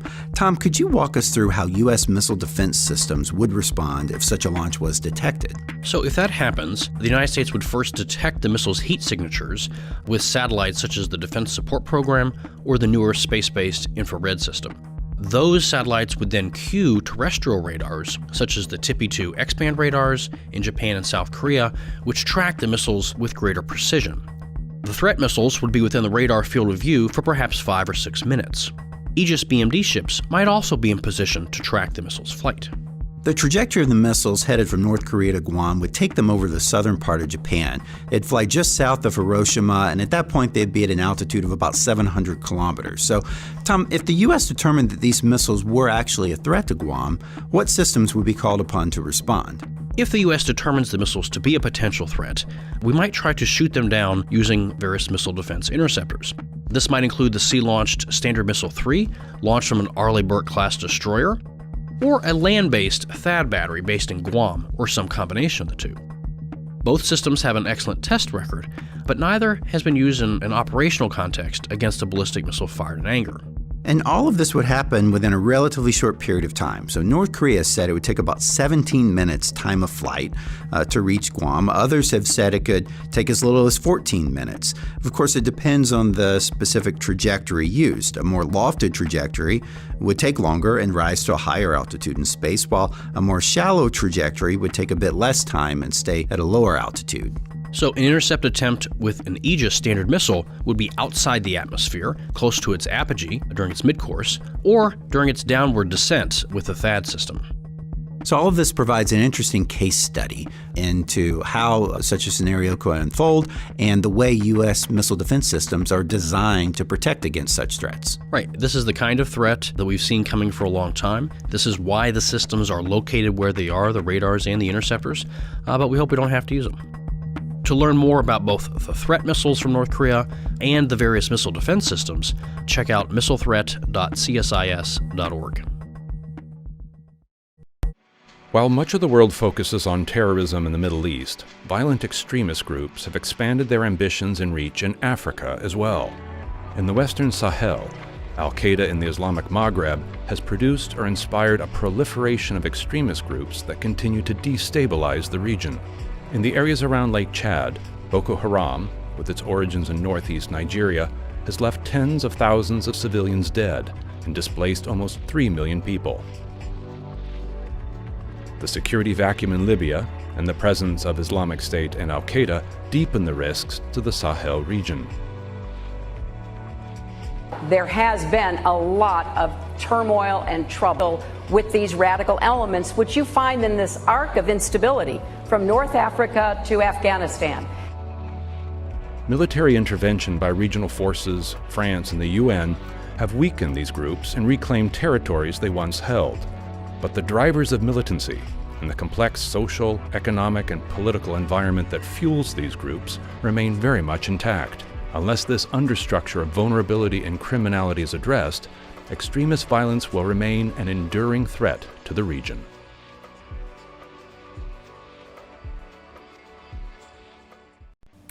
I'm Christy Turlington Burns, founder and CEO of Every Mother Counts, and I'm a member of the CSIS Task Force on Women's and Family Health. I joined this effort because I believe our country has a role to play in saving the lives of vulnerable women and children around the world. For the last 18 months, we have worked hard to build a vision for the United States to lead. We believe the moment is ripe for a new initiative to unlock the potential of adolescent girls. Too often, girls and young women in the developing world fall through the cracks, facing early marriage, unintended pregnancy, gender-based violence, and exploitation. But we know that when girls are healthy and educated, they become leaders. They contribute to their economies, have healthy families, and build stronger communities and countries. In turn, Americans benefit from a safer, more prosperous world. We believe that we have a cost-effective and forward-looking proposal that Americans of all stripes can support. Our plan builds on a record of long-standing global leadership by the United States. We would focus on 13 low-income countries with great need and existing investments in areas important to the health and well-being of women and girls. We would spearhead new goals in 4 areas: maternal and newborn health, family planning, nutrition, and vaccination against HPV to prevent cervical cancer. These are key services that are commonplace in the United States, ones that benefit women and girls in a major way. We have also focused on how to get things done, guided by the principles of efficiency, accountability, and partnership. We call for the leadership by the Secretary of State, USAID, and country missions, as well as high-level diplomacy to ensure that the U.S. does not go it alone. We demonstrate the need for better data, new innovations, integration of services, and an expanded role for the private sector. And we note the importance of sustained financial backing from the U.S. and our key partners. We've put forth a bold agenda because it will take big ideas and new approaches to help millions of girls and women living in poverty to realize their true potential. It holds the promise of changing the world for the better, a signature achievement for the Trump administration and the United States. I hope that as a country, we can unite to make this vision a reality.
Space is a critical enabler for military operations and an increasingly important domain of modern warfare.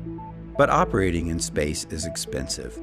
What would it mean for the U.S. military if costs were reduced significantly? Start 1-0. Disruptive breakthroughs that could significantly reduce the cost of access to space may come in many forms. One of the most pursued methods for reducing the cost of access to space is making launch vehicles less expensive. Building launch vehicles in much greater quantities can enable efficiencies in the manufacturing process, but quantity alone is unlikely to yield order of magnitude reductions in costs. Novel forms of propulsion could also one day reduce costs. But perhaps the most promising disruption is reusability. If a launch vehicle can be reused 10 times with minimal maintenance between flights, it could, in theory, reduce the effective vehicle cost by roughly an order of magnitude. Repairing or reusing satellites in space through on-orbit servicing could also reduce the cost of access to space. Instead of launching a 5,000-kilogram satellite to field a new space capability, one could launch a 500-kilogram payload to upgrade an existing satellite. A significant reduction in the cost of access to space could enable new military space missions that are not feasible at current costs. Placing conventional weapons in orbit to strike targets on Earth has been explored in the past. One limitation has been the cost of launching the large number of satellites that would be needed to have a similar capability as a fleet of ground-based long-range missiles. An even larger constellation of satellites would be needed for a boost-phase kinetic missile interceptor system. Because the kill vehicle required for a missile intercept is more technologically complex, launch costs are a smaller share of the total cost. A space-based missile interceptor system could also be adapted to strike an adversary's satellites or to defend against anti-satellite missiles launched at friendly satellites. Lower launch costs could also enable space transportation and logistics for critical military operations. A crewed vehicle system similar to what commercial firms are developing for space tourism could be adapted by the military to deliver small numbers of special operations forces or critical supplies to virtually any location on Earth within 30 to 45 minutes. Many of the disruptions that could reduce the cost of access to space and enable new missions, architectures, and operations for the U.S. military could also provide the same advantages to potential adversaries.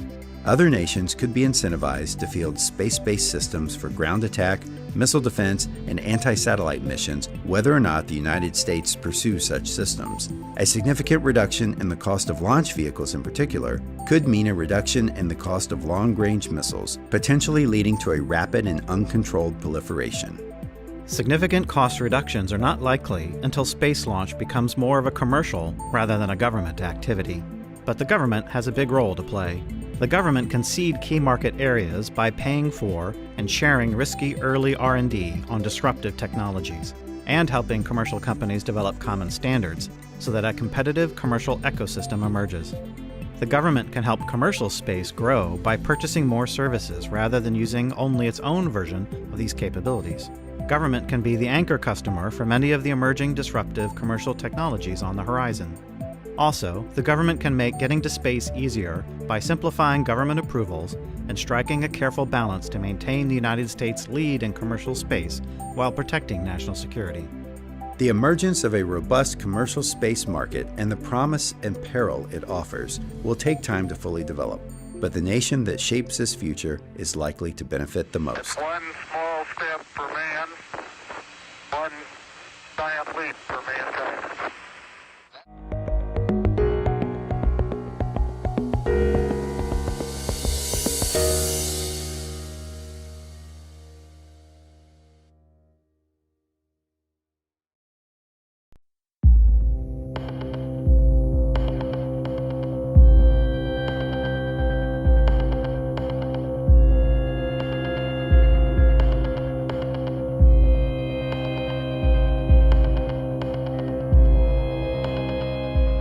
Food and the way we eat has always been changing.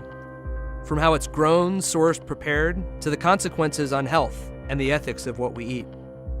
In the 20th century alone, we saw food in many different ways, and today there are many new trends shaping what and how we eat. 6 billion, 7. 5 planets. The age of electronics. Big data isn't self-regenerating growth. The 113th Congress. Food of the future will involve 3 major drivers: availability, access, and stability.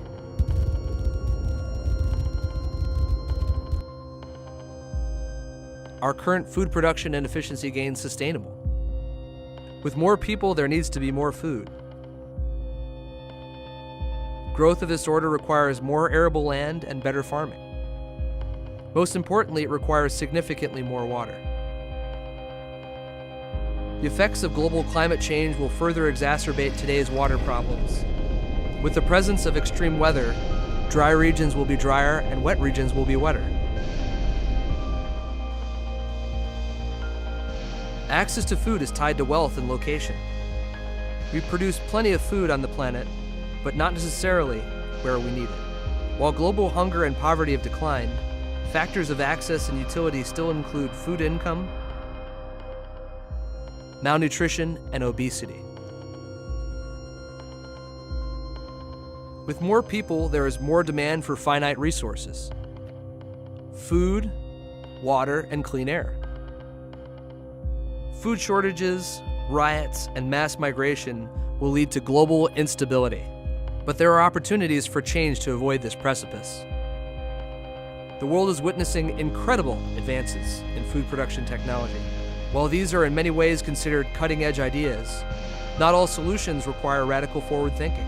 If the developing world would adopt farming practices that were in place 50 years ago in the developed world, yields would certainly improve. Also, there is a need for continued agricultural research with an emphasis on commercialization. In addition, sources of food such as jellyfish and insects are regular staples in societies that are considered to be underdeveloped, but will continue to find their way into the diets of the developed world. Distributing the food revolutions of today is a major factor in creating a more secure future. The key to ensuring food security lies in the lessons of the past, the people of the present, and the ideas of the future.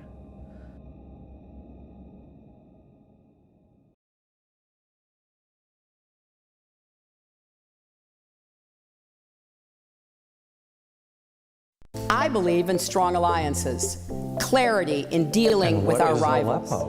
What is the very last and I take the oil. Populism, border walls, retrenchment, and protectionism. While foreign policy is often overshadowed by economic concerns, contrasting visions of America's role in the world have played a major part in the recent election cycle. This contentious campaign season saw some of the basic tenets of U.S. foreign policy since the end of World War II called into question. Does this heightened acrimony over key aspects of U.S. international engagement reflect trends toward isolationism? It may seem unprecedented, but it is in fact not new. Today's controversies are continuations of debates that have lasted for decades. While support for the nation playing an active part... We're going to turn to the portion of our program where our scholars from Japan are going to be presenting some of the research that they have been doing. And the topics are all really interesting. They are going to cover the 19th Party Congress and its impact on Chinese politics and diplomacy, the emerging structure of Japan-China relations, the current situation and prospects for Taiwan under the Tsai Ing-wen administration, and the strategic impact of the Taiwan issue on the U.S.-Japan alliance. So all really terrific topics, and I've asked each of our speakers to take no more than 15 minutes, and so hopefully we will have some time left for you to pose some questions. After they each give their presentation, we'll all reassemble up here on the stage. But I think we'll have each of them come up one at a time so that everybody can actually see the slides as they are presented.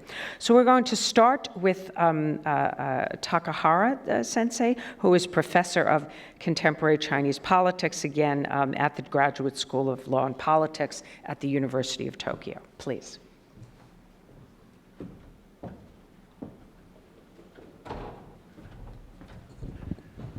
Thank you very much. It's me again. You have to listen to me. I'm going to discuss, domestic politics of China. So I'm just laying the groundwork for the more interesting stuff that is coming after me. So the topic is the 19th CCP Congress and its impact on Chinese politics and diplomacy. But let me begin by discussing the proposal that was made by the Chinese Communist Party Central Committee about amending the constitution. This is what happened a few days ago.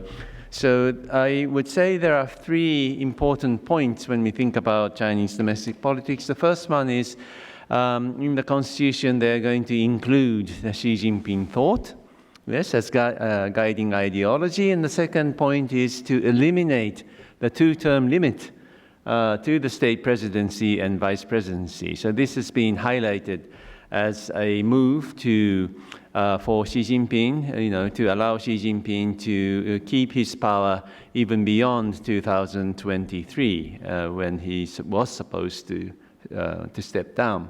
And thirdly, they announced that they're going to establish the National Supervision Commission as an organ on the same rank as the State Council. The State Council now has a Ministry of Supervision.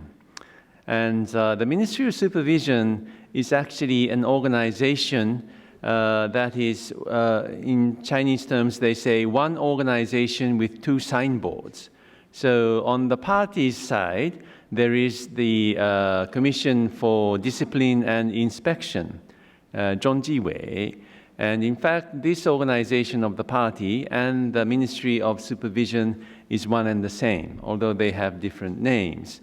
And therefore, currently, it's under the State Council, so under the leadership, under the dual leadership, one by the Prime Minister Li Keqiang, and the other on the party side by the Secretary of the Commission for Discipline and Inspection. However, once this new amendment is implemented, it means that Li Keqiang, the Prime Minister, has no leadership over the supervision of the cadres, of the state cadres. So it means that once again, Li Keqiang's power base is undermined. So it's quite significant in that sense also. And another interesting fact is that this constitutional amendment proposal was announced one day after the party announced the demotion of Yang Jin. Yang Jin is the General Secretary of the State Council, a sidekick of Li Keqiang because of corruption. So Xi Jinping is actually displaying to the people that his power is more is much bigger now. Everybody has to listen to me. That kind of a message has been put with an emphasis. So we are waiting now what actually will happen at the National People's Congress, which is to open on the 5th of March. But were these changes unexpected? No. I would say that these most recent developments were expected. And if we analyze the result of the party Congress, the trend is rather clear. So at the party Congress last October, I'm sure there have been a lot of reports here, so you may be familiar with some of the points that I make. But Xi Jinping further consolidated his power base. Look at the leadership, the new leadership lineup. On the Standing Committee of the Politburo, we don't see any successor in the new Standing Committee of the Politburo, so most likely Xi Jinping will continue as the top party leader even after 2022. Yes, and when we look at the Politburo, which consists of 25 people, we can see that many of the new members are Xi Jinping's close followers from his days in Zhejiang province, Fujian province, Shanghai, and even when he attended Tsinghua University as a student, all these friends that he made in those days or followers that he had in those days have been promoted to the Politburo position. And in fact, 3 people from the former Politburo were demoted, right? Li Yuanchao, the vice president, didn't even become a new member of the Central Committee, although he was still 67, still okay in terms of age to have another term as a Central Committee member, but he wasn't even elected at that. And the other two, Liu Qibao, another Communist Youth League person, and Zhang Chunxian, who is close to Jiang Zemin. All these people were demoted, and this is rather rare in the past history ever since the end of the Cultural Revolution. And in fact, Yang Jin, who was demoted this time, he's younger than the retirement age, but he was not elected as a Central Committee member either. All right? So, and interesting fact is that the candidates for the new Politburo, they were interviewed by a few central leaders, including Xi Jinping. And Xi Jinping apparently interviewed something like 57 or 56 people. And if those who were interviewed by Xi Jinping included those who actually became the new members of the Politburo, this reminds us of the practice of the imperial examination in the dynastic days. Yes? In the bureaucratic imperial examination, the final stage of that is a direct interview with the emperor. So something very similar to that actually happened. Another element or another aspect of Xi Jinping's consolidation of power is the promotion of Xi Jinping thought to orthodox ideology. And after that, after the party congress, Xi Jinping has embarked on this propaganda campaign to promote his image as if he was building a cult of personality. And therefore, I would conclude that now the collective leadership of the Chinese Communist Party, which was introduced by Deng Xiaoping and his friends in the early 1980s, only remain in form. Yeah? So in reality, Xi Jinping's one-man rule has been installed, and therefore I would say that yes, it is in fact a new era, meaning the post-Mao era has finished. And now the Chinese history has gone back to the days of one-man rule. Some people are even remembering the days when they used to have the emperor. That's the current situation.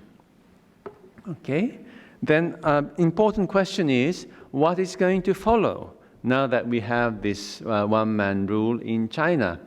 So there are both positive and negative aspects of it, I suppose. So on the positive side of things, people point to the fact that it's easier to overcome the defects of collective leadership. Collective leadership was not all good because under the division of labor between amongst the members of the Standing Committee of the Politburo, each member would have his or her own realm to rule, and this could easily lead to the formation of independent kingdoms, and this would easily lead to corruption.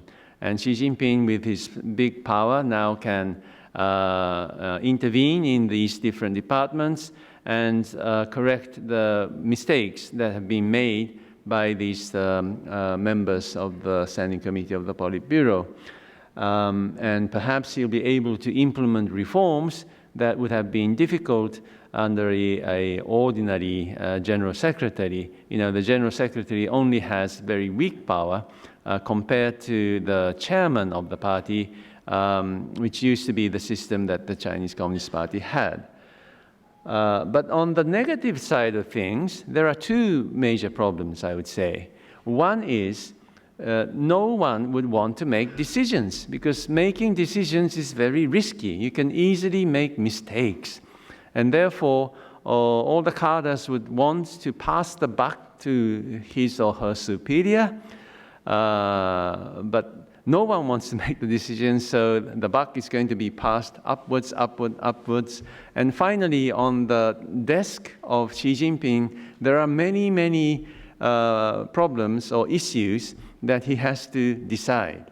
But one has only 24 hours a day, 365 days a year, and therefore it's going to be very difficult for the Chinese Communist Party as a whole to come up with correct decisions in a very swift way.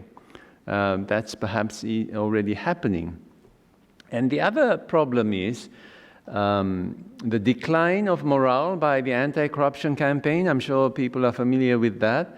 But at the same time, it's not going to be easy for the top leader, for Xi Jinping, to make the right decisions. Even if he was able to concentrate on a certain issue, devote his time, and certain issues of top priority will catch his attention, and he will make decisions. But it's not necessarily all the time the case that he will come up with correct decisions. So what's going to happen if the top leader, makes wrong decisions? And we all know that these concerns were the reasons, precisely why Deng Xiaoping and his friends brought in the collective leadership in the wake of the Cultural Revolution. So these are concerns that the Chinese people harbor at the moment. Okay. Another point about the 19th Party Congress I would like to draw your attention to is the emphasis on party leadership that Xi Jinping repeated. He quoted Mao Zedong, Chairman Mao, and said that East, West, North and South, and Center, the party leads all. And we begin to wonder, why? Why does he have to emphasize party leadership so much? And I would say that it arises out of fear of losing control over society. And this is rather natural, I would say, since fundamentally I find a contradiction between the strengthening of party leadership and modernization. Now, Deng Xiaoping and his friends in the early 1980s introduced modernization, promoted modernization of the Chinese society, as I said, in the wake of the Cultural Revolution. I think Deng and his friends were very serious about bringing in democratization, of course within the limit of one-party rule, but democratization, rule of law, perhaps different from our idea of rule of law, but within this framework, legalization was something that they seriously tackled.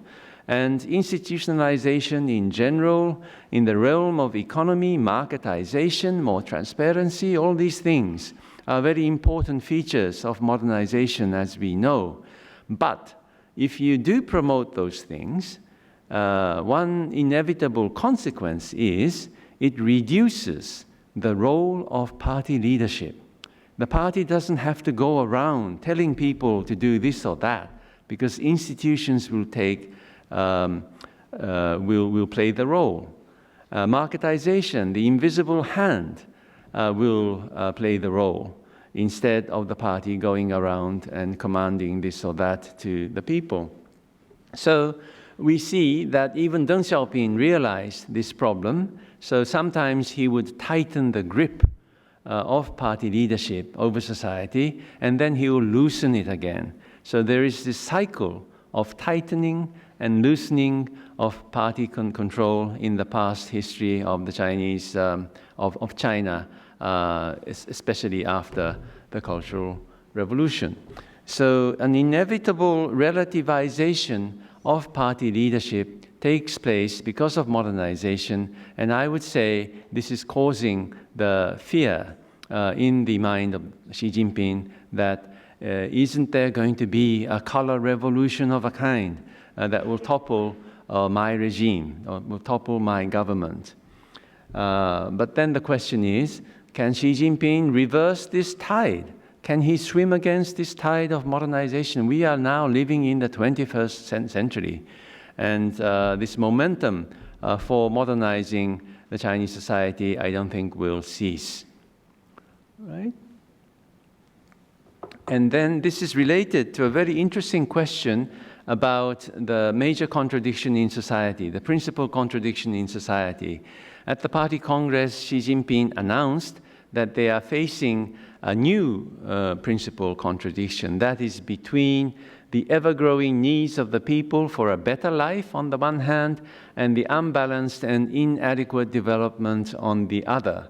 And Xi Jinping went on to explain what he meant by the ever-growing needs of the people for a better life. He said, people want democracy, people want rule of law, more equality, justice, security, and better environment. So when I read this part in the speech that he gave, I thought this was very good.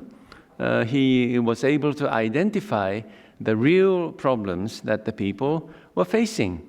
But as I read along the speech, I was disappointed because I could not find any solution. But East, West, North, and South, and Center, the party rules all. And as I said, that by itself cannot solve the contradictions or the problems that the Chinese society is facing. Then can he really deliver? And if he cannot, then what is going to await him? This is the big question that we are facing. I think I'm going to stop there. Thank you very much for your attention.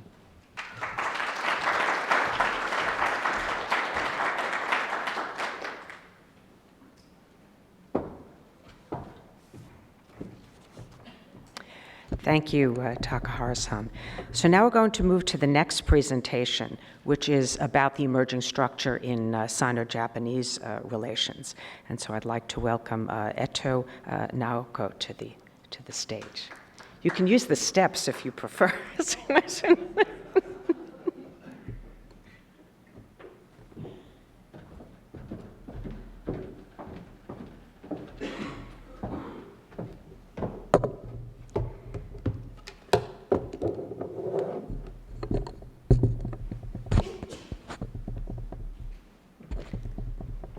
Good morning, everyone. Thank you for the introduction, Bonnie-san. And it is my great pleasure to have opportunity to present my research here at CSIS. I'm Naoko Eto from Institute of Developing Economies, JETRO. And today I'd like to talk about the current Japanese-Chinese relations and try to evaluate recent ameliorated tendency of these two countries.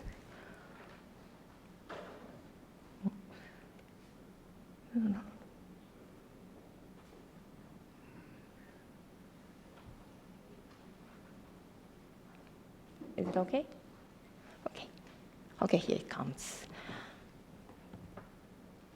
This picture comes from a symbolic scene last year, as most of you may know. On November 11th, Prime Minister Shinzo Abe and President Xi Jinping met after the APEC meeting at Da Nang, Vietnam. This was their fifth summit, but it was the first time a photo of Xi smiling at the meeting with Abe was widely reported within China. The highlight of the summit was how Japan would be involved in China's One Belt, One Road initiative. It seems Japanese side is more positive to this cooperation.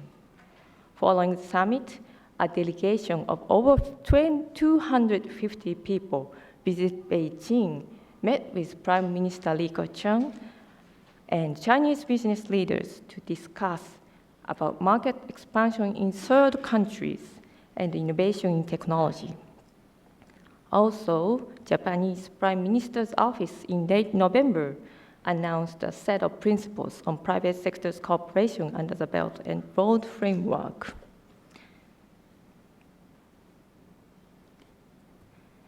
Why was it happening at this timing last year? Actually, the political environment has been changed both in international and domestic perspective. In Japan, the lower house election was held on October 22nd, and the ruling Liberal Democratic Party won 284 seats out of the 665 seats and successfully held a single-party majority. Meanwhile, the 90th National Congress was held in Beijing, and Xi Jinping has also successfully strengthened his power, as Professor Takahara previously explained in detail. On the other hand, there were international sources that made the regional politics unpredictable, and that gave Japan and China an additional reason for cooperation. The first factor is North Korea, of course. North Korea's repeated tests of ballistic missiles and nuclear weapons is posing a grave threat to the regional order. Second factor is Taiwan. The Communist Party keeps putting pressure on President Tsai Ing-wen's administration in Taiwan by increasing its military presence up around the island. And the third factor is, I'm sorry to say here, but it was the Trump administration.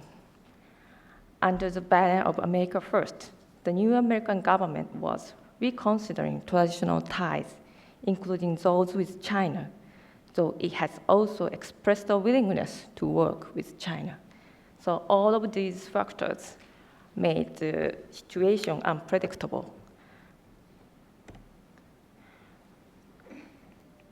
What? Excuse me.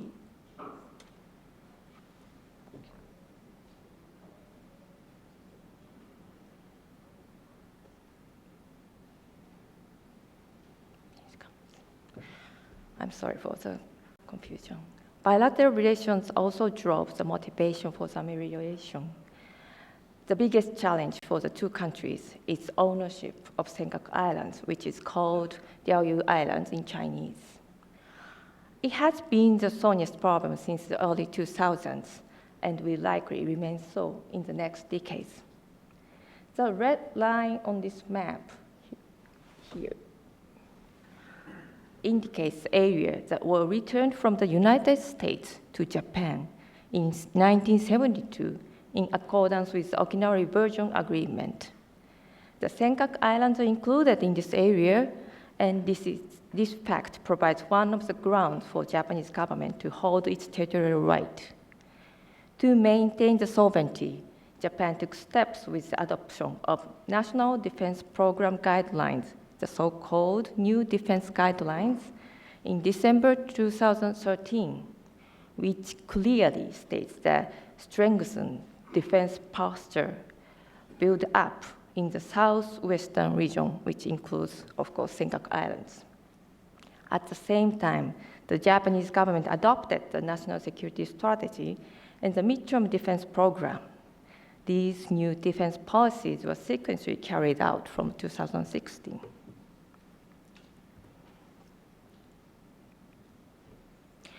The Japanese government became the direct administrator of the island in September 2012 by purchasing them from an individual owner. Since then, Beijing has expanded its military activity in the area by dispatching more government-sanctioned vessels and flight jets. According to the statistics of Japan Coast Guard, Chinese vessels sail through the contiguous zone of Senkaku Islands on virtually a daily basis and encroach on Japanese territorial waters approximately 3 times a month. By making them a daily routine, China seeks to challenge the de facto sovereignty over the island. When we look at airspace, China's military activities vis-à-vis Japan was also increased, as you see on this chart. According to the Joint Staff Office of the Japanese Ministry of Defense, the Japan Air Self-Defense Force scrambled its jets against the possible encroachment of Japanese territorial airspace by Chinese jets for 851 times in fiscal year of 2016. China's airspace activity toward Japan is part of a larger plan, actually. Since 2015, it has launched the Far Sea Training Program, in which military aircraft pass through the Bashi Strait between Taiwan and the Philippines, or the Miyako Strait of Japan, to reach the West Pacific before return.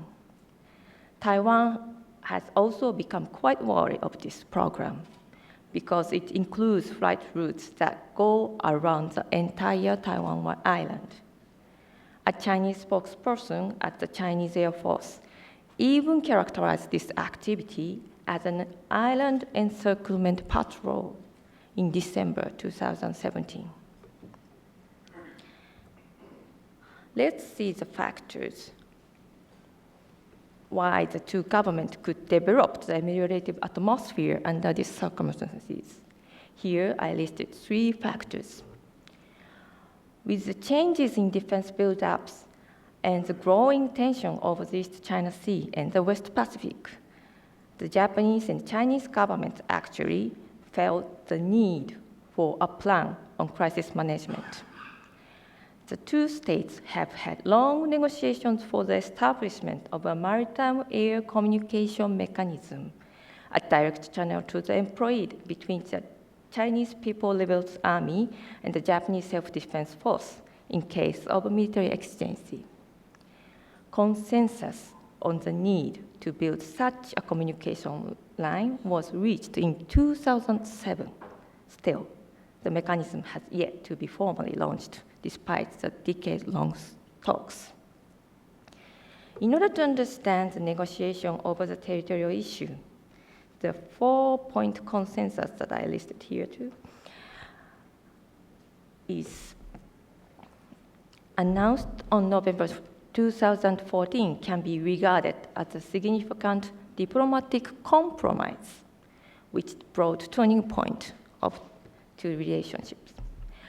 Even though interpretations for this consensus may differ across the two governments, my paper argues that it was critical to reopen dialogue on crisis management, as both sides shared the recognition of the tension over the East China Sea. The next turning point came from Abe, who declared his intention to join the Belt and Road Initiative in June 2017, last year. This declaration seems to have been well received in China, as it means that Japan accepted Chinese-led international framework. In addition to these factors, I also pointed in my paper that Abe administration's amiable ties with Taiwan, which was already mentioned in the session, might have affected Beijing's intention to pull Japan away from Taiwan, which might cause the Xi administration to make further friendly gestures towards Japan.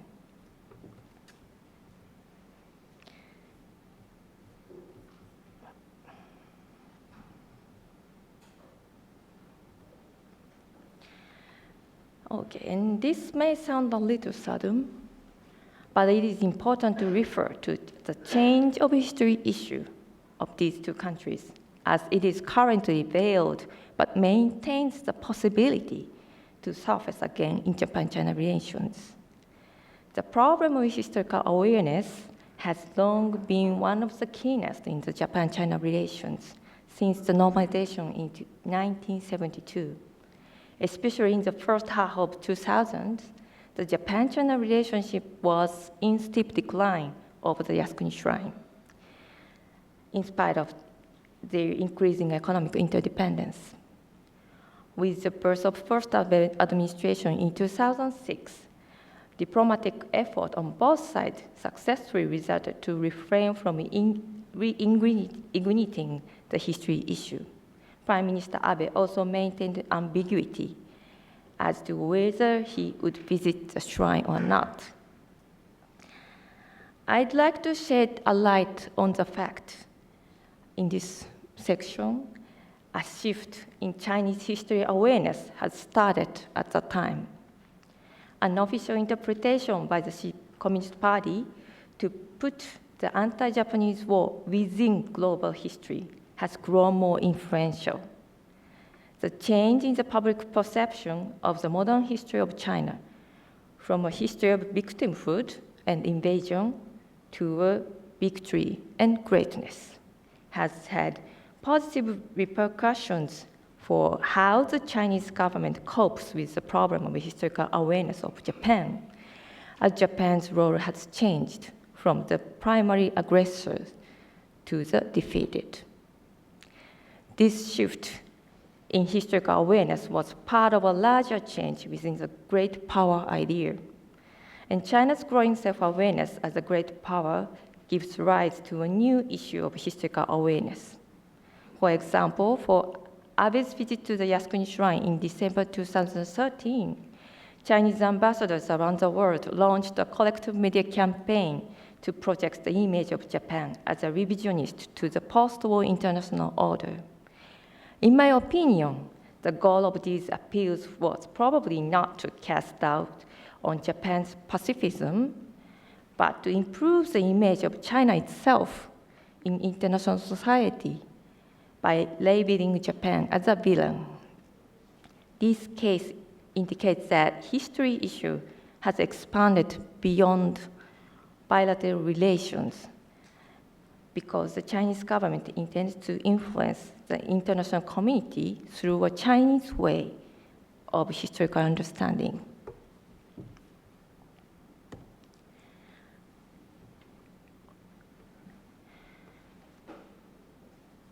As I presented it, the Japan-China relationship has stepped forward toward a mediation since the four-point consensus.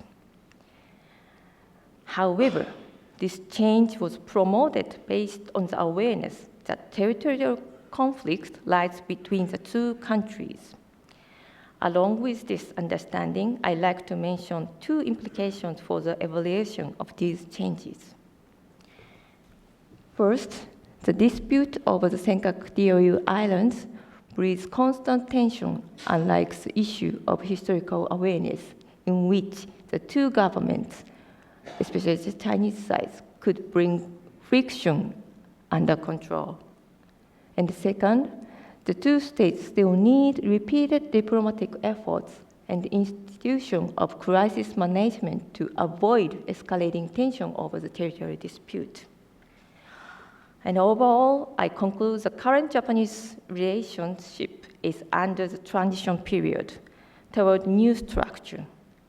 And what the both countries are seeking for is a balanced relationship, not only only of tensions, or not only the ameliorations, but the balance between these two aspects are more important. And the point here is the basis. The relationship is on the basis of constant maritime tension in the long run. And this is the end of my presentation. Thank you very much for your attention.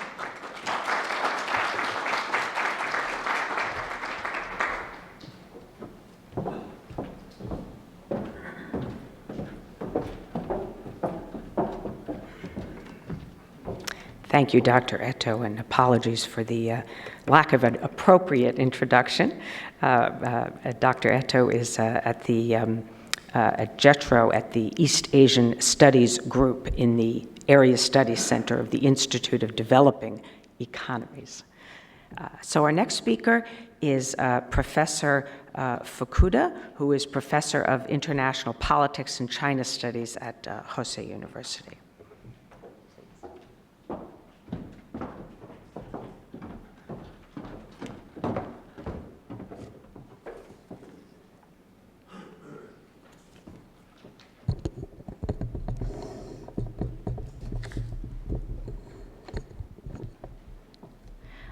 Thank you for Bonnie-san's introduction. Today, I am going to talk about Taiwanese strategic relations for the first 2 years of Tsai Ing-wen's presidency. In Taiwan's double election of January 2016, Tsai Ing-wen and the DPP won a landslide victory over the KMT. One might call this the first genuine regime change since Taiwan's democratic transition in the 1990s.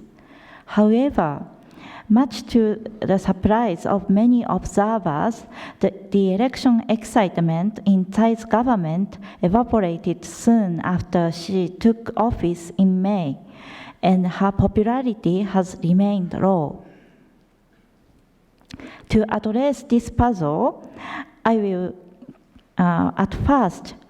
characterize the presidency of Tsai Ing-wen, focusing differences from Ma Ying-jeou and Chen Shui-bian.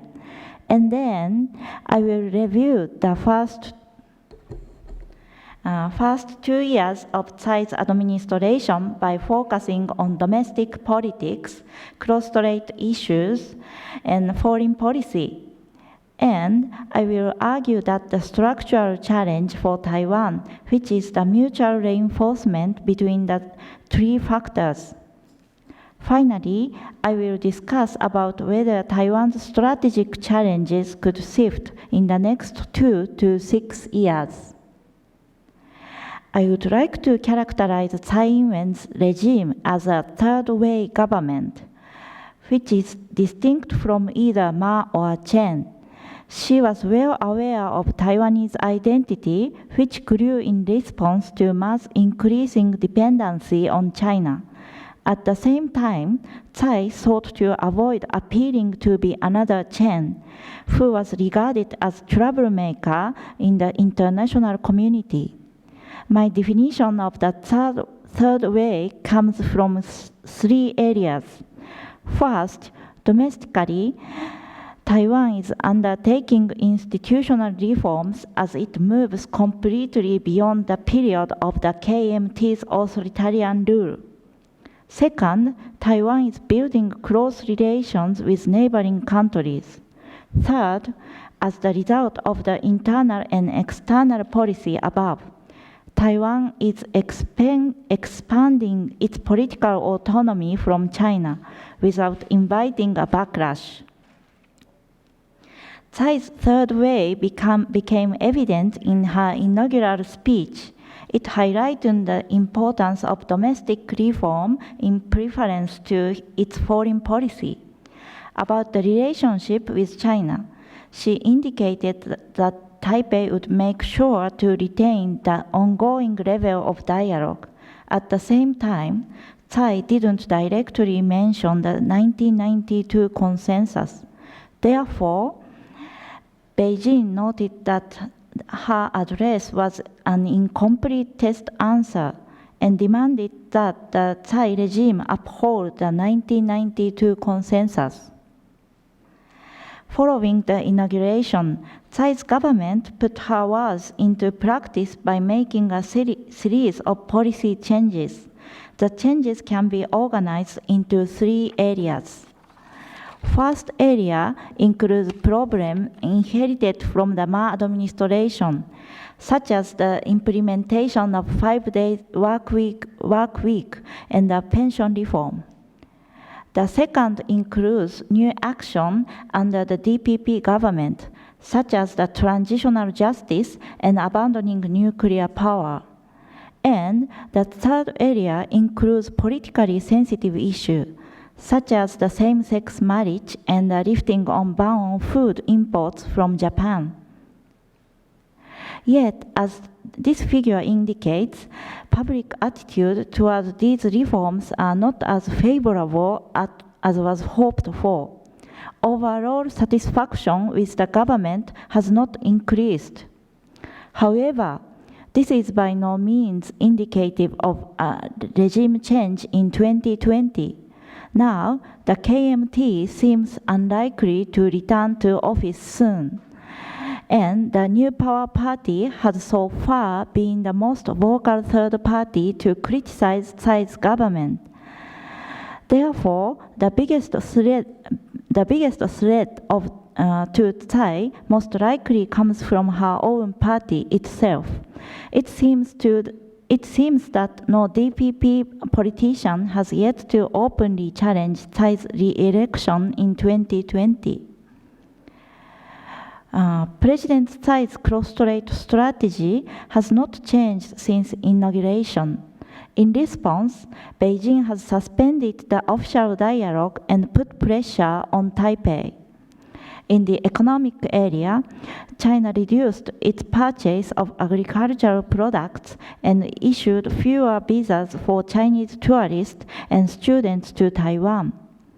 In the diplomatic area, Taiwan is no longer receiving invitations to attend international bodies as an observer. In addition, China established a diplomatic relationship with São Tomé and Príncipe and Panama and forced them to sever diplomatic ties with Taiwan. In the military area, Chinese jets have frequently flown close to Taiwan's aides, and China's aircraft carrier has passed through the Taiwan Strait 3 times since Tsai's inauguration. At the 90th National Congress of the CCP, Xi Jinping made a forceful statement to prevent Taiwan from moving toward independence, offering the idea of 6 Nis. But she also made sure to leave room for dialogue with any potential party in Taiwan. He also highlighted his willingness to expand cooperation with Taiwan for mutual benefits. Regarding Xi's statement, Tsai made clear that her government supports the status quo without referring explicitly to the 1992 consensus. Taiwan's public opinion regarding cross-strait relations indicates that many people feel torn between Tsai's strategy and China's growing pressure. Although public attitudes towards Tsai's government are in general unfavorable, they do not necessarily coincide with the public perception of Tsai's China policy. This year's opinion poll of Commonwealth magazine reported that 48.9% of respondents agreed with Tsai's policy toward China, a shift from last year when 57.4% agreed. In the area of foreign policy, Taiwan's relationship with the United States is doubtless the most important influence on its policy. The concern was that President Trump would try to use Taiwan as a bargaining chip, but there is now little prospect of such an outcome. In 2017, the U.S. government announced arms sales to Taiwan, and the Congress passed the NDAA for fiscal year 2018 and the Taiwan Travel Act. Following the United States, Japan is the next most important state for Taiwan. Shortly after her inauguration, Tsai announced that Taipei would lift the ban on food imports from Japan and downgrade her predecessor's claim over the islands in the East and South China Sea. Now, Taiwan's most important aim in the relationship with Japan is to reach an economic partnership agreement. But Japanese government believes that Taiwan must first lift the ban on food imports from Japan. The new southbound policy is also crucial to Tsai's foreign policy. It is an essential part of Taiwan's strategy to diversify its sources of growth. Another goal of this strategy is to deepen the links between Taiwan's economy and those of the wider geographical region. One major problem is that it is a long-term strategy with many potential roadblocks. Tsai's third way has yet to win widespread support from the public. Now, I will argue that the main reason for this is the structural challenge. This figure summarizes the structure. As the Tsai's domestic reform makes Taiwanese political and social systems become more distinct from those of the Republic of China, these changes are sure to be met with caution from the mainland. China's ability to manipulate Taiwanese society is limited at the moment, but it has made various new attempts to do so over the past few years. Rising China's capacity to shape Taiwanese diplomacy is much greater than its influence on Taiwanese domestic politics. This table describes 2 main scenarios for Taiwan under the Tsai administration. First, Taipei seeks to reopen dialogue under the current condition.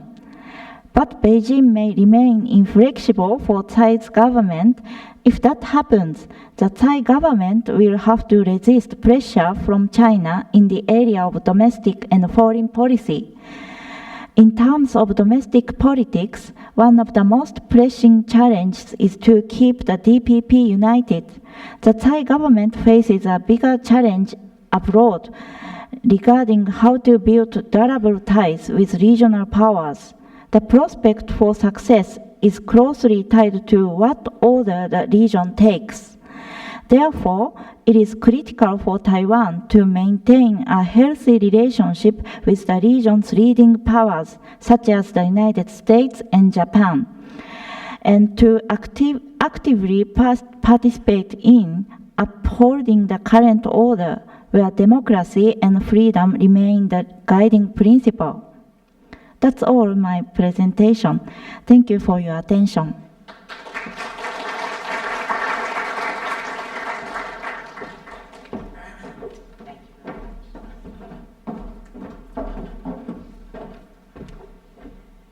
And finally, once again, we have Professor Matsuda, Professor of International Politics from University of Tokyo. All of these papers, by the way, will be posted on the CSIS website.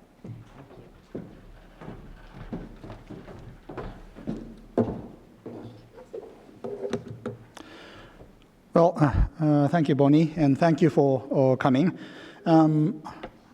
My topic is, I have to get into my topic.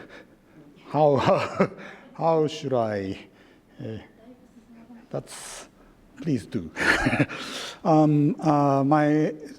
My topic is the impact of Taiwan issue on U.S. Japan alliance, and I'm going to talk kind of a horror story, such as if China attacks Taiwan, what would Japan do? So my fellow friends in media, do not make any reports on my presentation, okay?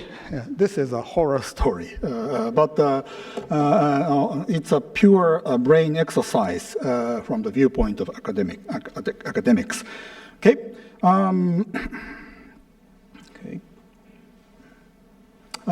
This is the structure of my presentation and introduction.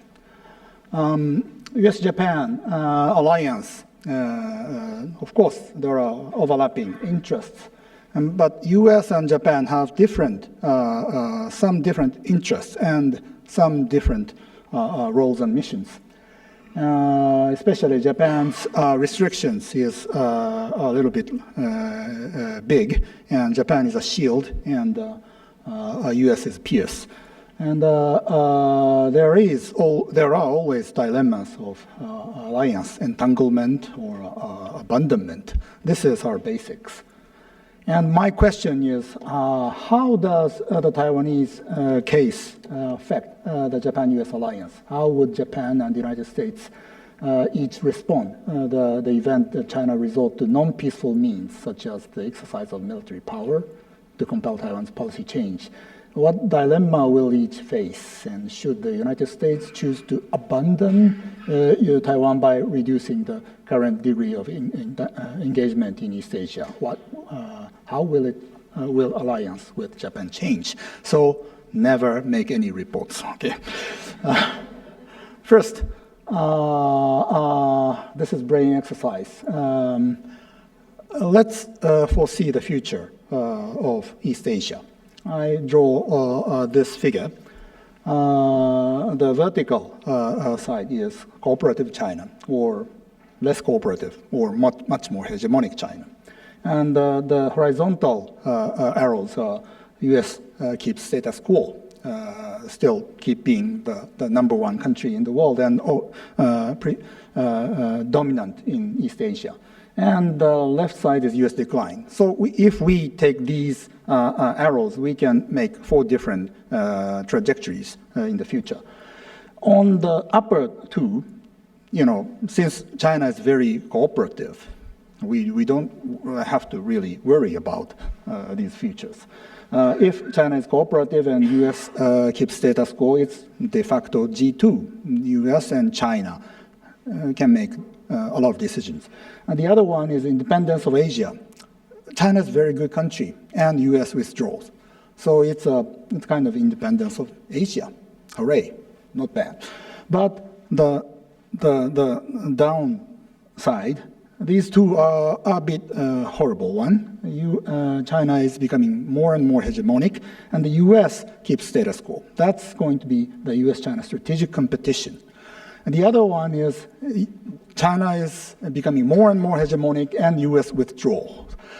That's going to be a new Chinese world order. And if we think about the Taiwan issue's impact on the U.S.-Japan alliance, I think that we should take a look at the latter two scenarios, horror stories.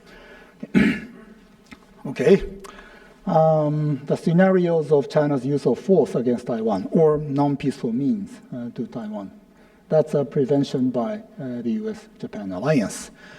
I'm going to especially focusing on Japan's response in this here. This is, again, brain exercise. China's use of force against Taiwan could happen when China and Taiwan both fail to avoid escalating political crisis and when China and the United States are under fierce strategic competition. U.S. unilateral action, maybe yes. I mean that U.S. intervention to the disputes, yes. But U.S. forces in Japan have some restrictions. For example, U.S. forces in Okinawa cannot be mobilized without Japan's permission. So this is related to alliance. And as for Japan, this is a typical case of entanglement because if U.S. moves, then Japan is entangled by U.S. moves, and U.S. moves is entangled by cross-strait relations. So this is a kind of a dual entanglement. U.S. and Japan once released common strategic objectives, and one of them is encouraging the peaceful resolution of issues concerning the Taiwan Strait through dialogue. And this made Beijing very mad. But this is only objectives released by each Japan and the United States for a long time. If this kind of thing happens, what would Japan and the U.S. do? For example, the first thing they have to do is evacuation of their own people. So NEO, non-combatant evacuation operations, will have to be done. So far, there are estimated more than 21,000 registered Japanese residents in Taiwan and 128,000 Japanese citizens in mainland China. And these are registered ones. So if you include non-registered tourists and so on, it's a huge number. And the mobilization of the self-defense forces to promote these operations, including fleets and transport aircrafts, may also be in order under certain circumstances. There are some ambiguities, but Japanese government has no choice but to evacuate their own people. If they don't do so, the cabinet will collapse very soon. Beijing remains quite sensitive to the self-defense forces foreign missions, and there is a history that Japan sent their imperial navy and army to evacuate their own people. That was a pretext. That was an excuse. Actually, that was an act of aggression. So China is very, very sensitive about the Japanese mission. So this is not an easy operation. Okay, the next challenge is allowing U.S. counterpart to use its military bases in Japan. As I said before, U.S. forces in Japan cannot really mobilize their own forces. The Japanese government must decide whether to allow the American counterpart to use its military bases in Japan. Theoretically, there is a possibility to say no. but it's just a theory. You know, I think that politically and realistically, Japan has no choice but to say yes. Upon China's use of force against Taiwan, the U.S. troops in Japan, elsewhere, you know, U.S. may move based on Taiwan Relations Act. So this action may be criticized by China for engaging adversarial behavior. So Japan may become a direct enemy of Japan. So it's also an entanglement. The third challenge is whether Japan take this situation as the situation that will have an important influence on Japan's peace and security. Oh, this is very long. It used to be called situation surrounding Japan. It's becoming longer and longer after 2015, after the new peace and security legislation passed. You know, the Japanese government may interpret a Taiwan emergency as fitting. That's a tongue-twisting situation. And the Japanese forces are allowed to supply, in this situation, the American counterpart live ammunition and other materials, but not weapons. But this is a logistical support to U.S. forces, which is engaging military operations in the Taiwan Strait. So, naturally, the Japanese government will bear the risk of being seen as a de facto enemy state by China. Horrible, right? Okay, the last challenge of this case is exercise the right of collective defense or not. Would Japan invoke the right of collective self-defense and launch a joint operation with the United States forces? Oh, this is a hardcore issue. There are some conditions of the Japanese government. The first one is when an armed attack against Japan has occurred, or when an armed attack against a foreign country, in this situation, U.S., that is in the close relations with Japan occurs and as a result threatens Japan's survival and possesses a clear danger to fundamentally overturn people's right to life, liberty, and pursuit of happiness. This is only one condition. The second one is when there is no appropriate means available to repel the attack and ensure Japan's survival and protect its own people. And the third condition is use the force to the minimum extent necessity. So this is, of course, if Japan fights against China with the United States, this is the worst scenario. But don't forget, it's not the act to defend Taiwan, it's the act to defend the US. So there is a theoretical possibility to do this. Okay, forget all these nightmares. Okay, these are not real world. This is a hypothetical world. So I wrote every cases in my paper. So if you are interested in, please look at the details in my paper. And the next one is the abandonment case. This is much easier because there is no question like how. There are only questions why. Okay. Why abandon? The first cause is that the country may trade Taiwan's security, a bargaining card for their own security and other strategic goals, such as, there are some rumors that U.S. may exchange North Korea and Taiwan. There are some discussions like that. This is the most easiest case, which I don't think is realistic, but there are some discussions like this. The second one is there is a possibility that the United States put priority on economic gains over Taiwan's security. If China drastically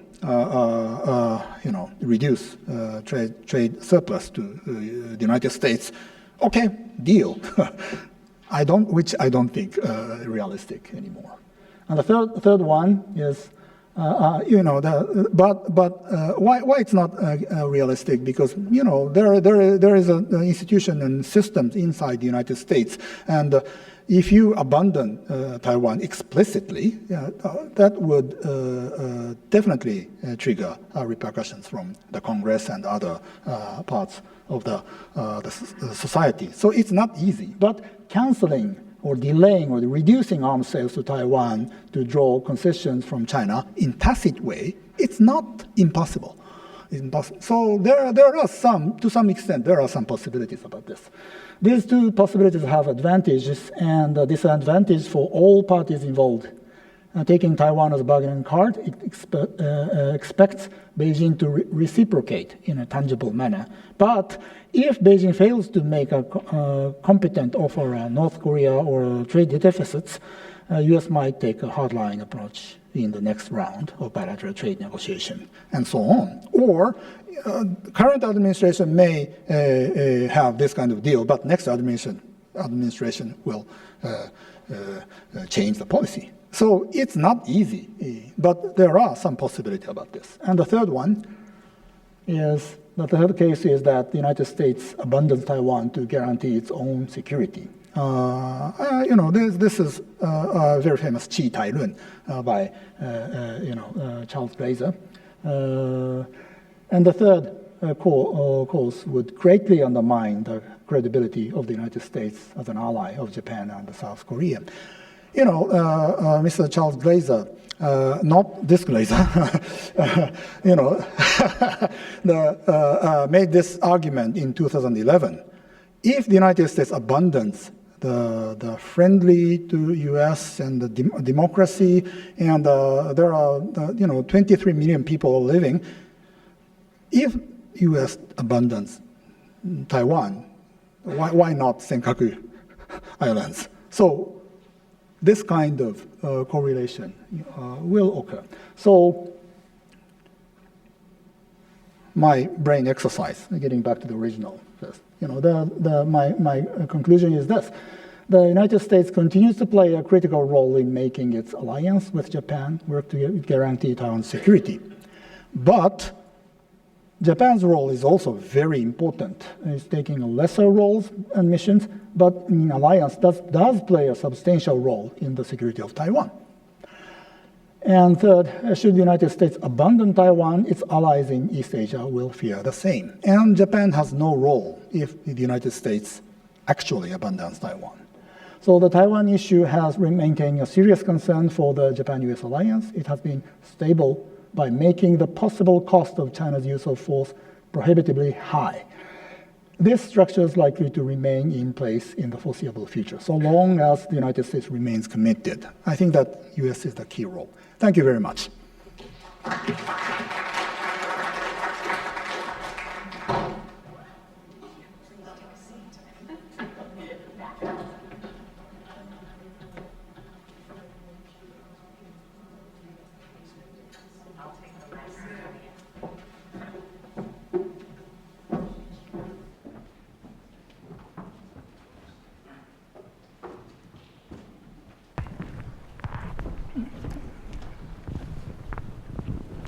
Those were really terrific presentations, and hope you all will read the papers when they are posted. I particularly like the brain exercise, very provocative.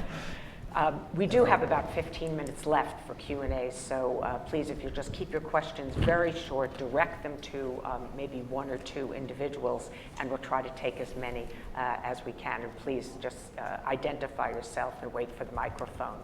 Who would like to ask the first question? Russell Xiao?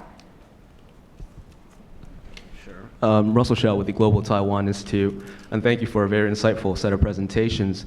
I have two questions. The first question is perhaps for the presenter regarding the Chinese politics, and that is, what do you think the impact of Xi's tightening grip on power will have on its approach to Taiwan?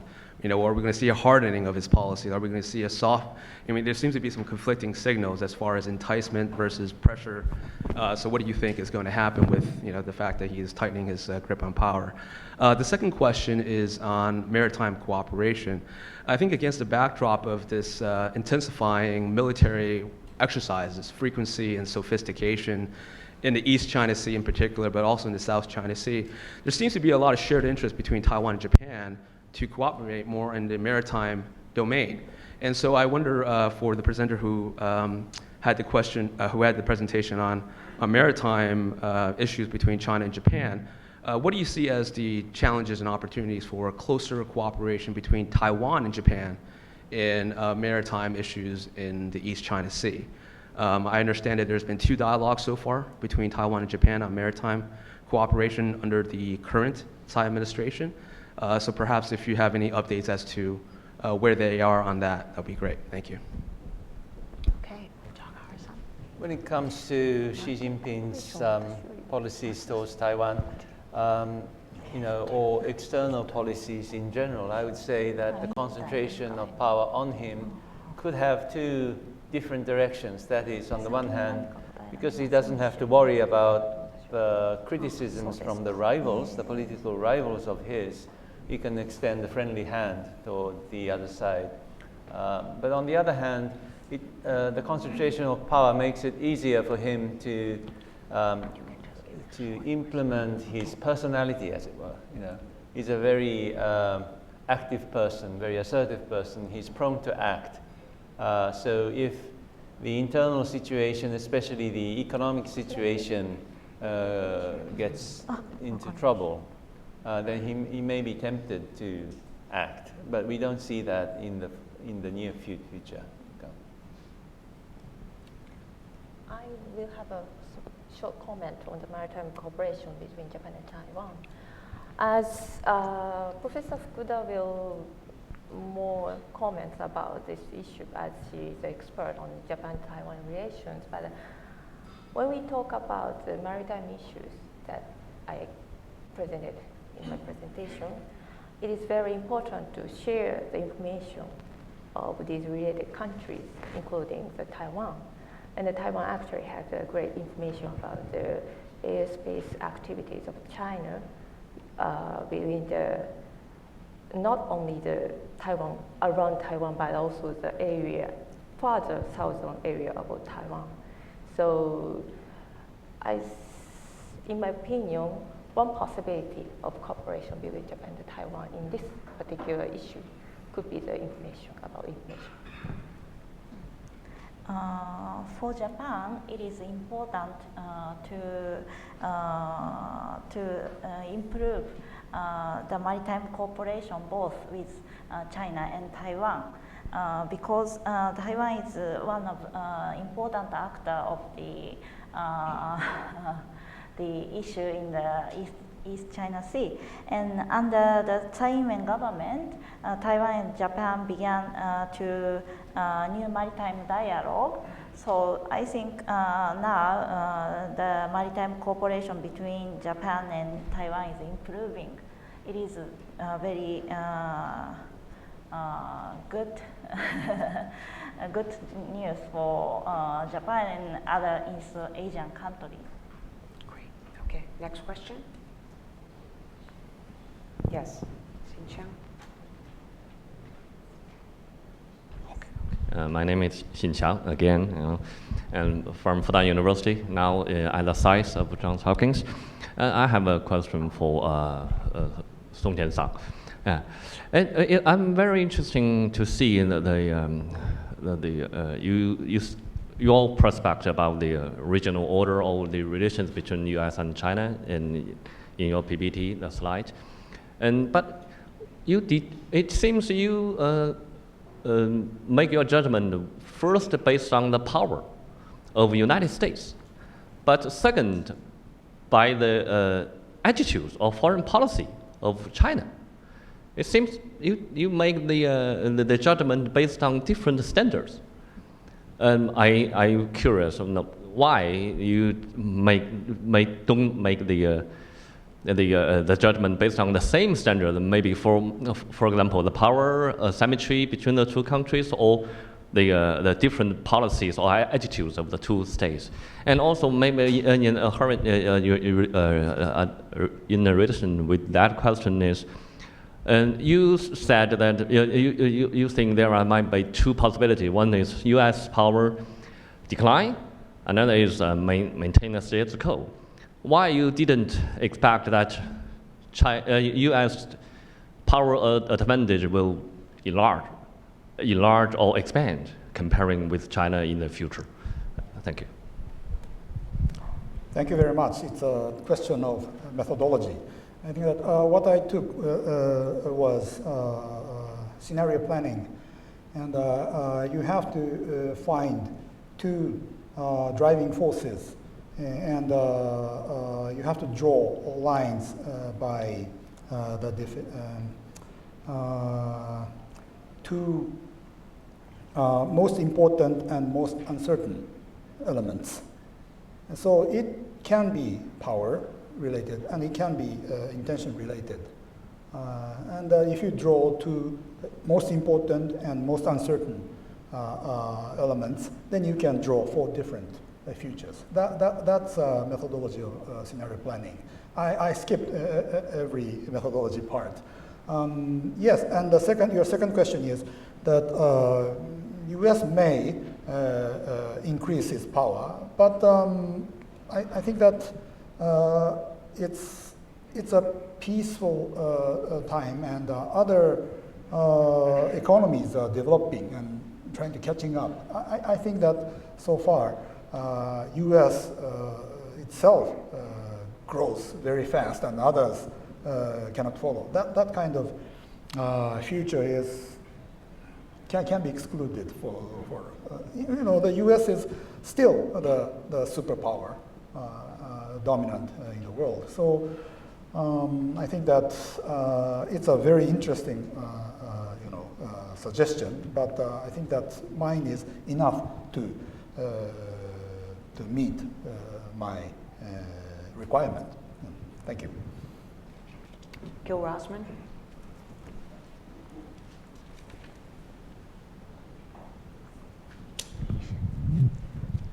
Gil Rosman, the ASEAN Forum. I want to see if there is some more linkage to Northeast Asia. There's been talk that the United States and some here that might abandon Taiwan because of North Korea and situation there. Well, what about Japan? Does China have pressure because of the way it deals with the North Korean issue and maybe activities in South Korea that would lead Japan to shift its position on Taiwan? And also, what if Russia puts more pressure on Japan while Japan is moving its force structure towards the southwest? What if China gets Russia to take a tougher position on Japan in order to weaken Japan's efforts to help with the Taiwan situation? Lots of what ifs. Who would like to start? I can perhaps try answer the latter part of your question. I think from Russia's point of view, they're much more worried about China. They're not so worried about Japan. I should say, even in Russia, the mood is changing. They're increasingly concerned about China's rise, and particularly the recent increasing interest in China about the North Pole. And the Russians are not really worried about Japan. So I don't think that kind of scenario that you just described, we need to worry. Want to add anything to that? It's okay, I'm fine. Okay, all right. Okay, there was a question over here in the middle.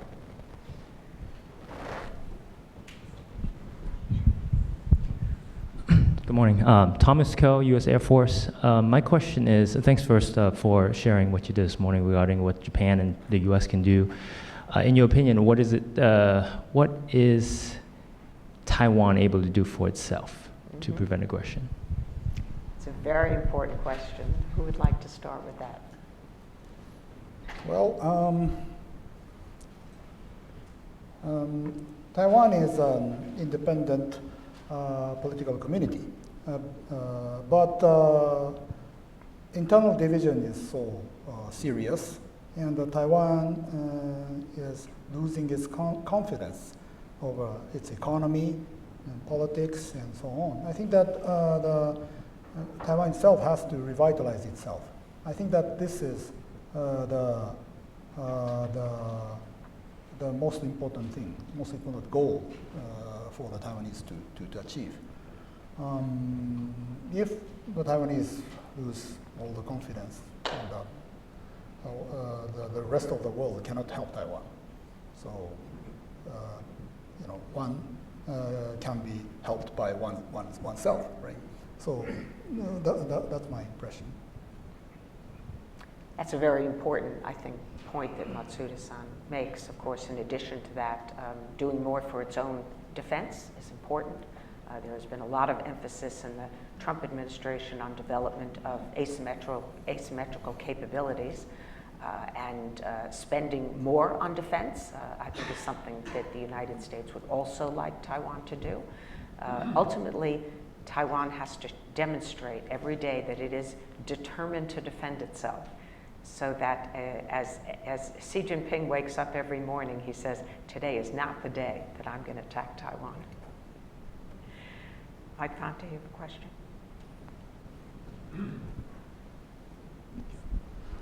Thanks very much to the panel. I'm Mike Fonte. I'm the director of the DPP's mission here in Washington. Dr. Fukuda, I wanted to know if you saw what you saw in terms of the southbound policy that President Tsai Ing-wen has engaged in. I think it's a very important policy from the DPP's perspective, from her government's perspective, trying to link Taiwan into greater development. And I'm wondering what you saw in terms of the Japan, Taiwan, or working together in the ASEAN region.